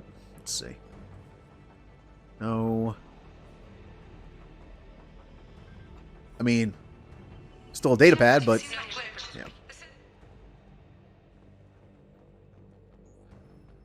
How have I managed to get lost in this? Wow. I've sunk to a new low. I've somehow got lost in this little room. Oh, I need to get my stuff. That's why. Yeah, that's why. Wow. Not much time. I have to get this asteroid moving and get the hell out of here. Oh, fun fact. If you wait the timer out, you lose. Apparently, you could sit here. Like, if you want to watch some Netflix or something for a couple hours, just sit here and watch the timer. When it reaches 0, you lose. So there actually is a timer on this mission. Also, the ending in this has 2 fantastic things, 2 little fun things they added to this game. Like, I love little things that you add to games like that I'll discuss when I get to it. I've already mentioned one of them, but I'm sure I mentioned it in my first stream, but eh.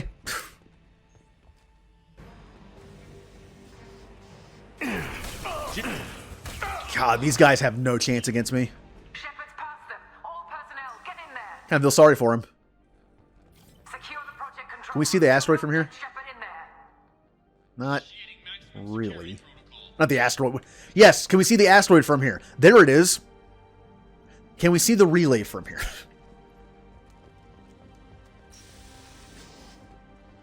But yeah, I love when I stream Mass Effect games or just play Mass Effect games, I love discovering something new for the first time. Like in Mass Effect 1. In the Novaria garage, you can hack the turret on the tank that's in there and use it to kill the Geth. I never knew that. I never knew it. I did it for the first time on stream with this character. Oh man. Well, each game's different. Whenever I have that itch to play Mass Effect, I sometimes don't make it through the entire series. So I've probably played through Mass Effect 1 a good, I'd say 12 to 15 times, somewhere in there. Mass Effect 2, probably 7 or 8. And 3, probably like 4 or 5. Sometimes I'll just play through like all the way through 1 and 2 and then just stop. I don't know why. I just did. I never finished my FemShep playthrough. I've never done a full FemShep playthrough. I stopped. Oh, no. Yeah, no flamethrower for you. It's like KOTOR. I love KOTOR, but there were times where I never finished a playthrough. So I've seen the Endar Spire and Terrace so many times. Uh-oh. Uh-oh. Okay, we're good. I missed. Like, whenever I tried to play KOTOR 2, I always did Nar Shaddaa first. So I've done Nar Shaddaa probably like 10 times, but I've only done the rest of the game like 3 or 4. Oh, I also streamed KOTOR 1 and 2 as a nice guy. Nice person. I have... If it wins the poll, I have a poll going on right now to what to play next. But whenever it wins the poll, I'm doing a KOTOR 1 and 2 Darkside playthrough. God, KOTOR Darkside is so brutal. There's so many amazing, sadistic things you can do in those games. Especially the second one.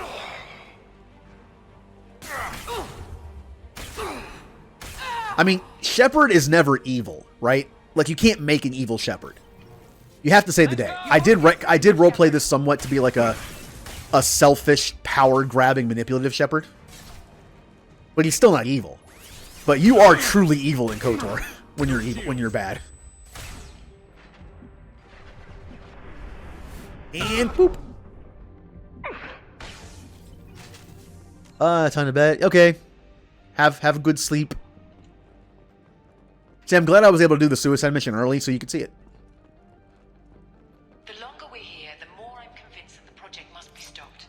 We simply don't know enough about what the Reapers want. It's foolish to assume. Oh, here we go. Doom for the galaxy. Yep. Legends say they've come through before, and yet life continues, doesn't it? She became a Reaper apologist. You know that's the end. When you go from I hate the Reapers, they have to be stopped to like, are we sure we want to do this? We want to go this far to stop them? To, we don't really know what the Reapers want, do we? We don't really know. We don't know at all. To, you know, I'm kind of looking forward to the Reapers showing up. Shepard's heading for Project Control. They could be our friends. Whoa. Okay. Biotic Charge has saved me so many times. Except this time.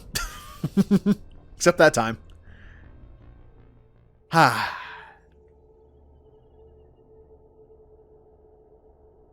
Let's try that again.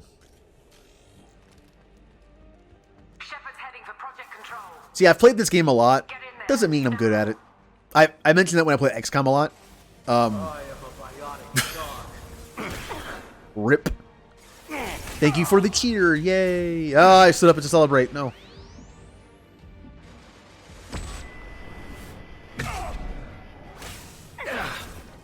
Where's the flamethrower?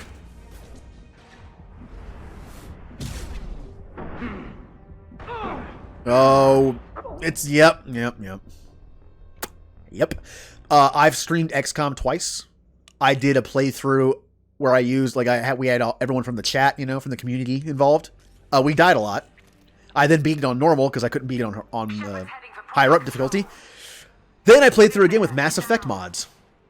And I believe Javik, Jacob, and Shepard herself were the only ones that died. But I'm bad at tactics games. I enjoy playing them, but I'm bad at them. I don't play shooters very well. My aim is not great. But I'll still play them.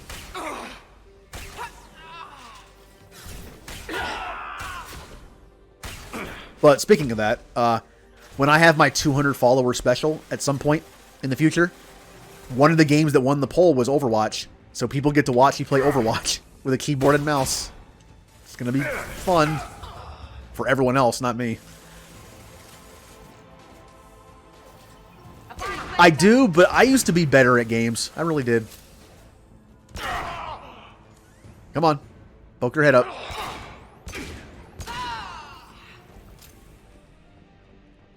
Like, I was able to beat XCOM 2 on the hardest difficulty. Then on stream, I couldn't even beat it on the next highest difficulty. That was terrible. I think I've just, over the years, gotten worse at stuff as in general. Uh-oh. I better hurry up. We only have an hour and 46 minutes. Welcome to Project Control. I want to activate the project. Warning. Activating the project will result in an estimated 305,000 casualties. Do you God. Even Brock actually has to think about this for a second. I mean, you don't have a choice.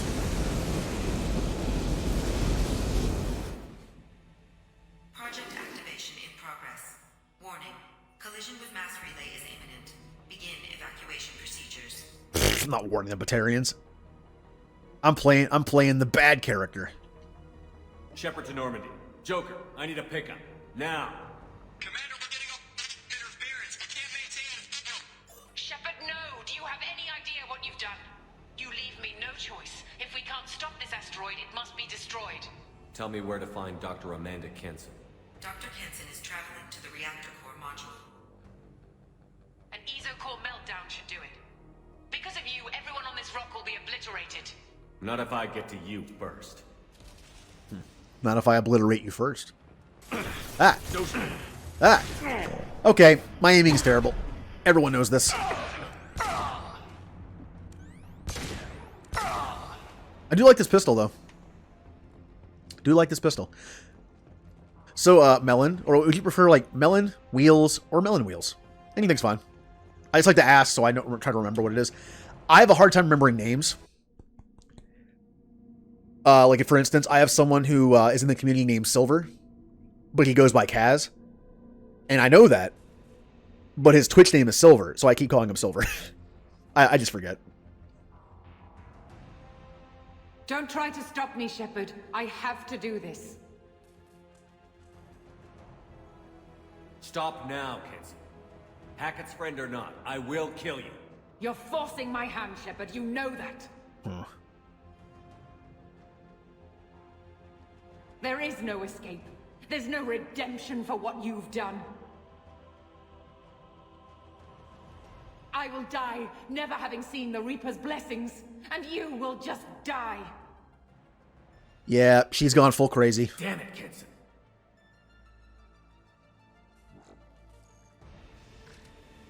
Okay. More shoot. Get ready.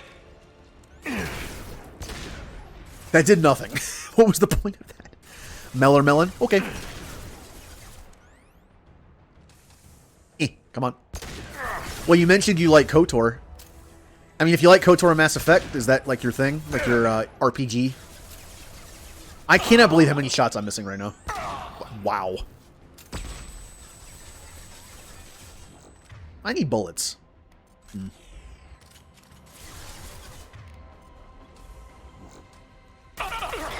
Oh. God, the Locust is such a good weapon. Oh, that was the purpose. Okay, got it. Story-based games? Yay. Good.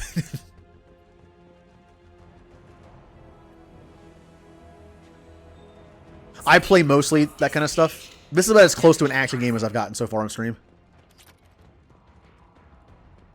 Although, all right, 1 second. I can't shoot and talk at the same time. I'm bad at it. That's why streaming RPGs, especially turn-based stuff, is helpful for me.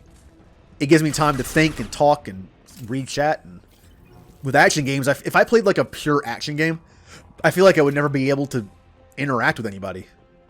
Warning. Access to the Okay. reactor area is restricted. Let's use the typical sci-fi controller here. How do I stabilize the reactor core? All automatic safety protocols have been overridden. To stabilize the reactor core, manually insert cooling rod A from this control station. Manually insert cooling rod B from control station B. Doing so will stabilize the reactor core. I was going to say that seems pretty idiot-proof. That's the point. Think about all those sci-fi things where something's complicated to do. Would you want the emergency system that cools down the reactor when it's overloading to be complicated? No. Kind of like you would want the self-destruct of your own ship to be super complicated to turn on, but then you'd want it very simple to turn off. Ah, man. Yeah, the poll that's going on right now, it's between Fable Anniversary, a Pokemon Leaf Green Nuzlocke, Darkest Dungeon, and a KOTOR 1 Darkside playthrough as a caster class. All those pretty story-based. Darkest Dungeon's not, but it definitely has role-playing mechanics. You can name the characters. It has turn-based combat. Not so much a story, but still. I believe Darkest Dungeon's actually winning, though, too. Plasma venting aborted. I've beaten Fable a couple times, although it's been years. I have not played Gen 1 Pokemon in a while. And it'd be a Nuzlocke, so that's interesting. KOTOR 1 I recently streamed like a few months ago, but that was light side, so different. And Darkest Dungeon, though, I know the least by far of those 4 games. I've played it a little bit. I've never beaten it. I just find it fun. Also, I love being able to play games where you can name the characters after people in chat. I love that kind of stuff. Like XCOM. That's why I played it in the first place. It's like a dark and gritty fantasy game where you go on like adventures and areas to find loot and items to improve your stuff. It's also hard. It's supposed to be an uphill battle. It has permadeath like XCOM does. You're not always going to get everything. You're not always going to win. Part of the point of the game is to lose to learn.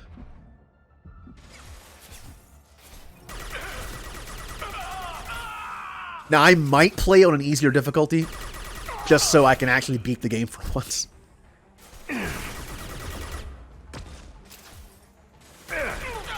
It also has a very... How do I put this? It has a... What's the term I'm looking for here? I don't know, like, my themes very well and stuff. Not really Lovecraftian, but, like... One of the expansions that came out has basically Cthulhu. It's very Cthulhu-esque. And one of the areas you can go in to do missions has a lot of very similar-looking monsters to that world. Yeah, kind of, yeah. It's like squid people, and it has a lot of stuff like that. Not my thing. I don't like horror games. I don't say that I like them. I don't like playing them. I'll watch them. But because it's spooky month, the last week of this month, I'm going to be doing Undertale blind and Alien Isolation blind. I'll enjoy Undertale.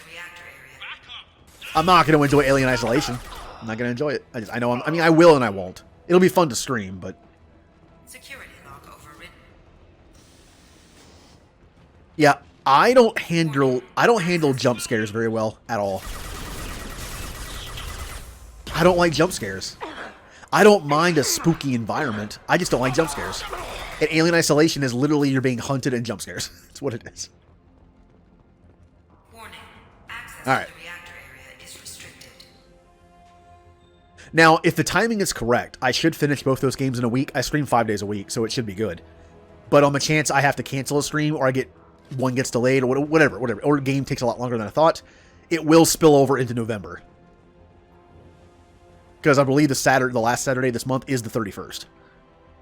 But, I mean, if it's a couple days, if it's a day or two extra, well. Delayed spooky.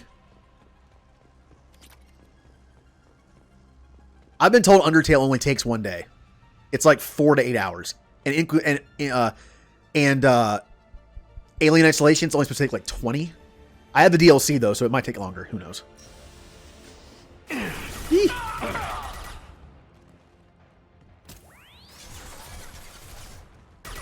Nope.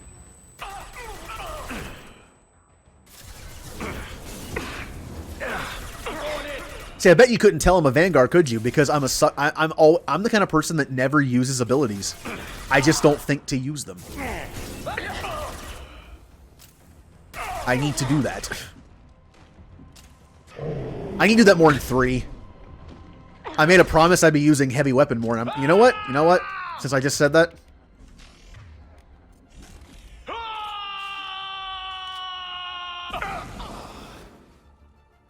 Stop yelling.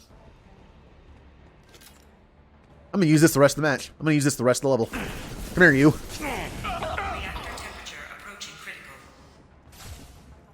Ow, ow. That's a Vindicator. Why are you hurting me then?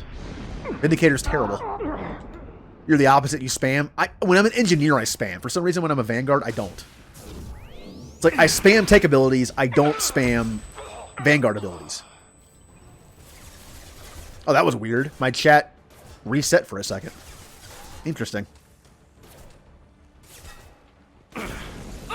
Oh, this thing has a reach on it. God, flamethrower is such a brutal weapon. You can tell this is a story door because it's pretty easy. Very easy. Okay. I'll also explain those 2 things I was talking about before when I get outside. We're almost there. Well, I'll mention one right now since there's no dialogue right now. Real quick.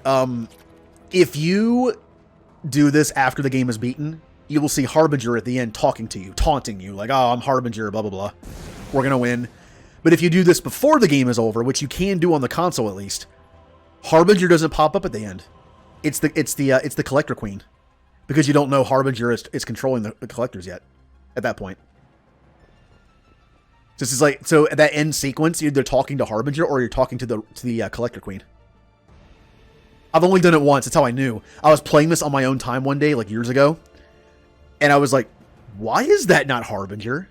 Because I did it early. Again, I love discovering new things in these games. Almost every stream of this game so far, I've seen something new. I saw something new in this one. The romance with Jack. In Thane's loyalty mission. Whenever the loyalty mission starts on Thane, I always click the A button on the target immediately before they start talking, right? But this time I didn't. And that Turian has this giant speech about how humans are destroying the galaxy and all that stuff. So I never heard that. And yes, I've always considered Jack's romance Paragon, not Renegade. Once you break through her exterior, break through all that psychological scars that she has, she's, yeah, it's kind of sad. Everything. I can't hear the whispers anymore. Turn around. Now! You've taken them away from me. I will never see the Reaper's arrival. All you had to do was stay asleep. Uh-huh.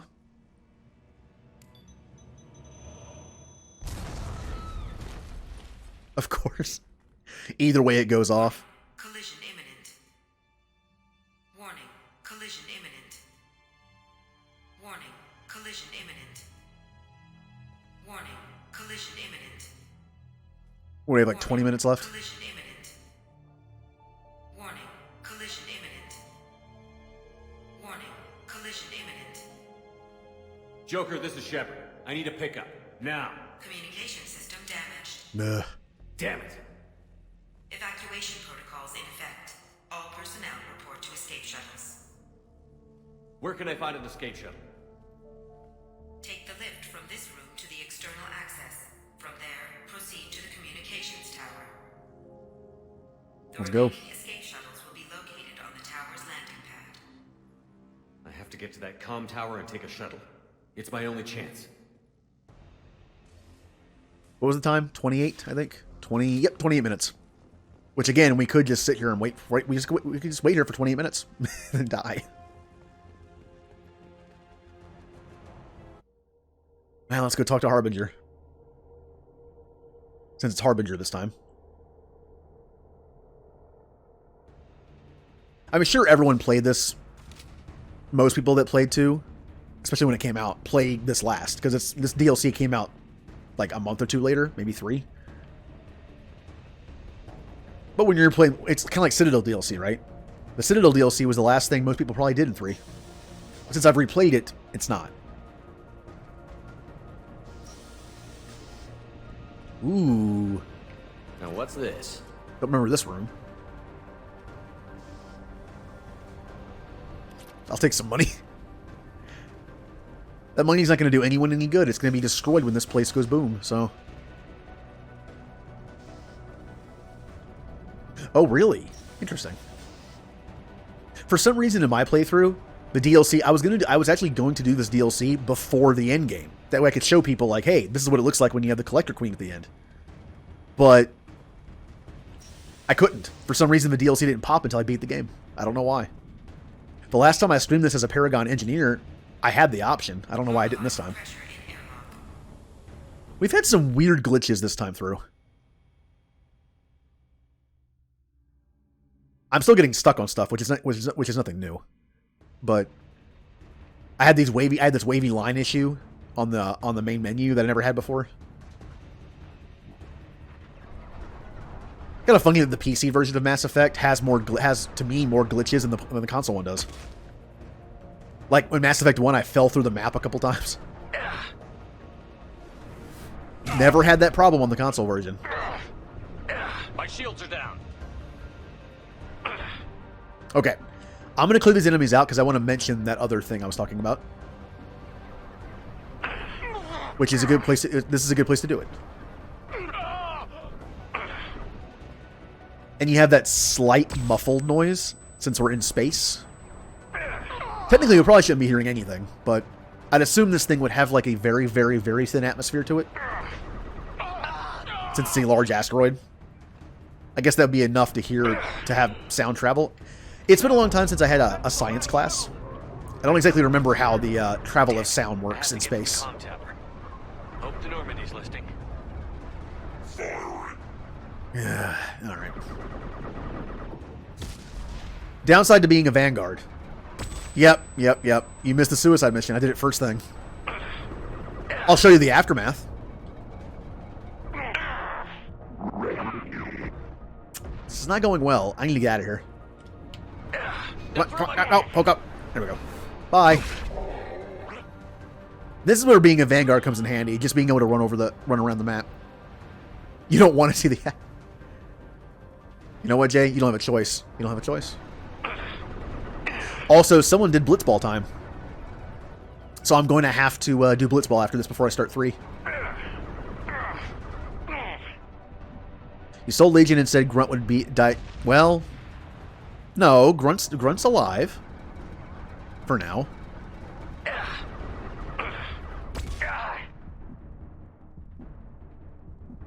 I don't want to see who got sacrificed to the Reaper Gods. Hey, less than you think. I honestly think it's going to be less than you think. Oh, here comes the big boom. I love the big boom. Yeah. Okay, now that all the enemies are dead. Oh yeah, I went full Renegade. I am selfish, manipulative Shepard. I went everything, pretty much Renegade.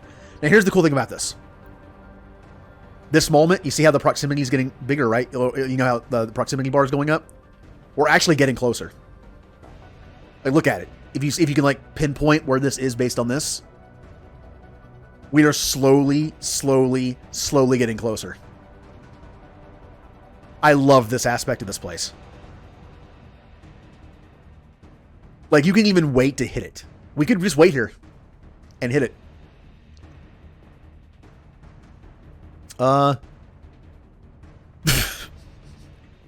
Oh, Jay, you're stuck in screen mode. Hit the caps button.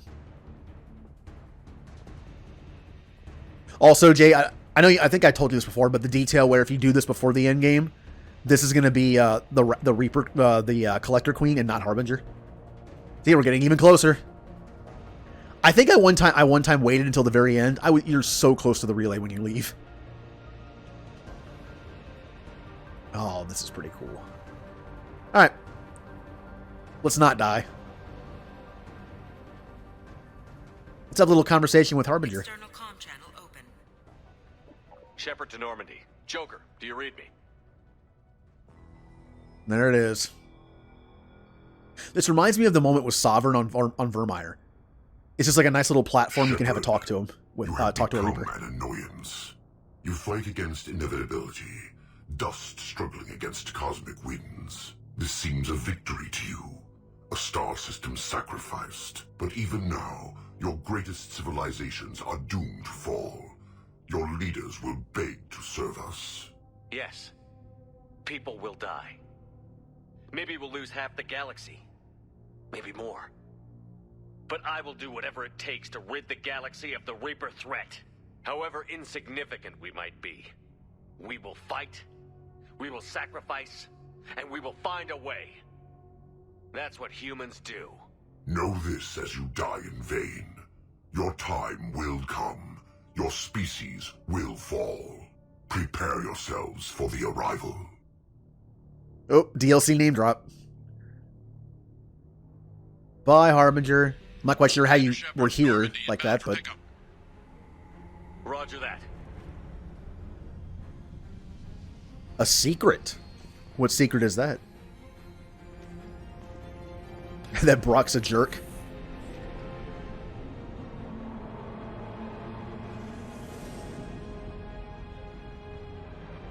Normandy? Let's run. Get us out of here, Joker. Does Joker not speak in this DLC? That actually could make sense. When you grew up with like enough cartoons and or certain shows or in games, you'll notice certain things. This is DLC, right? The only time Joker ever spoke when it was broken up. They could have taken a couple old lines and done that for all I know. It would make sense that no one else talks in this, and why you're by yourself, because none of the other voice actors have to be used. It's just you, some Batarians, Harbinger, Hackett.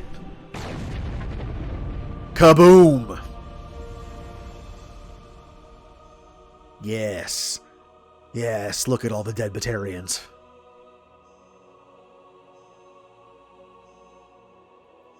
Well, he spoke when he was breaking up, though. That's why, they could have worked around that, maybe. Since it was all garbled. I don't know. I just think of stuff like that.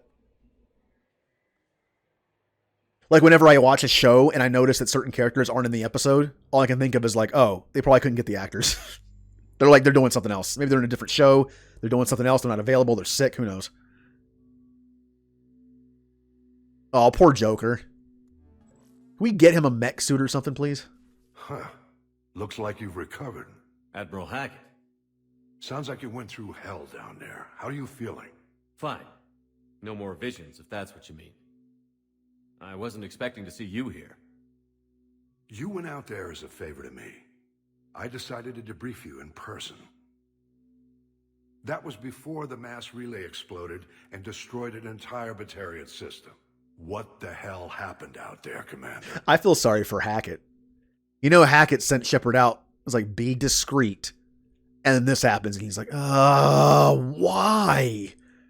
Every time I make Shepard go somewhere, things explode. Yeah. Star Wars action figures. I remember the one episode he was on of Tabletop. They were playing X-Wing. So yeah, just like a bunch of like Star Wars, little Star Wars miniatures, moving around. Have you received any intel about what happened? All I know is I sent you out there to break Amanda Kenson out of prison. And now an entire system is destroyed. Yeah. I hope you could fill in the leap of logic between those two events. Oh, here we go. Kenson said the Reapers were the galaxy's salvation.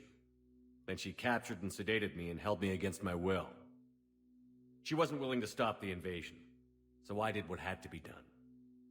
Sounds like Amanda was indoctrinated. Well, that's a damn shame. And you believe the Reaper invasion really was a threat? No doubt about it. We literally had minutes to spare. I'm sure all the details are in your report. I won't lie to you, Shepard. The Batarians will want blood, and there's just enough evidence for a witch hunt. And we don't want war with the Batarians. Not with the Reapers at the galaxy's edge. What are you saying? You did what you did for the best of reasons, but there were more than 300,000 Batarians in that system. All dead. Any sacrifice is worth stopping a Reaper invasion. I happen to agree with you. I'm sorry those Batarians lost their lives, but someone has to make the difficult decisions that get people killed. Unfortunately, not everyone will see it that way. True. So what do you suggest? Evidence against you is shoddy at best, but at some point, you'll have to go to Earth and face the music. I can't stop it, but I can and will make them fight for it. Shepard, did you even bother to look for an off switch? Like, yeah, I found an off switch. It was a giant rock. I didn't expect to see you aboard a Cerberus vessel. I don't like Cerberus or the way they do things, but they brought you back to life, and they're actually doing something about the state of the galaxy. So for now, I can be friendly. Yeah, I found the off switch for the system. Is the Alliance concerned about the Batarians' response to this incident? Very. The Batarians have been looking for an excuse to wage war on us since we showed up in the galaxy. If the Reapers invade, we need the galaxy to work together. If we're at war with the Batarians, the other races will be hesitant to give aid to either side. Is the Alliance prepared for a Reaper invasion? That's hard to say.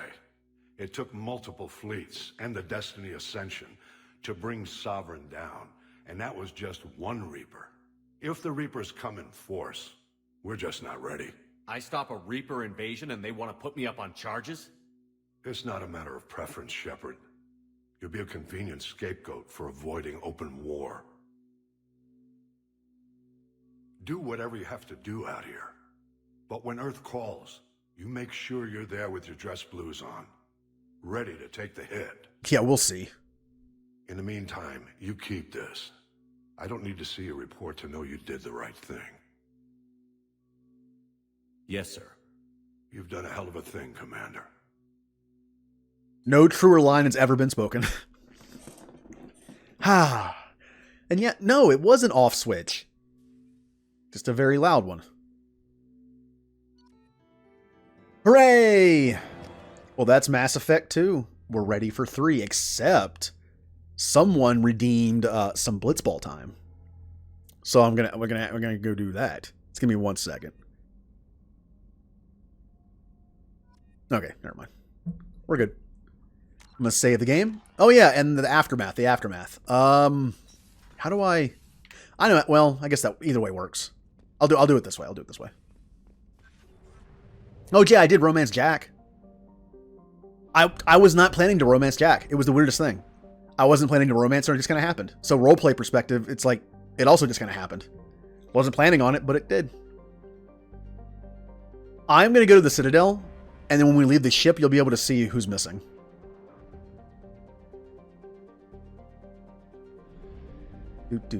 I don't think it's as bad as you think it's gonna be. In my Kill Everyone playthrough, it was much worse. There were only 2 people left alive, Jack and Morinth. And of course, they both died in 3. Because I ignored the mission and Morinth dies anyway. Morinth always dies. It's so lame. There you go. See, Zaid's fine. Now going over our plans for what's going to happen in the future with Brock. We had Miranda. Our plan was to kill the Elusive Man. And take over Cerberus. Miranda is going to be my second in command of Cerberus. We kind of got her on our side after a while. And yeah, she's like basically my business partner. Zaid is motivated by money. So as long as we pay him, we're good. And we were going to rebrand the Blue Suns and have him be in charge. Morinth is the perfect assassin. She goes in, she seduces her target, she sleeps with them, they die.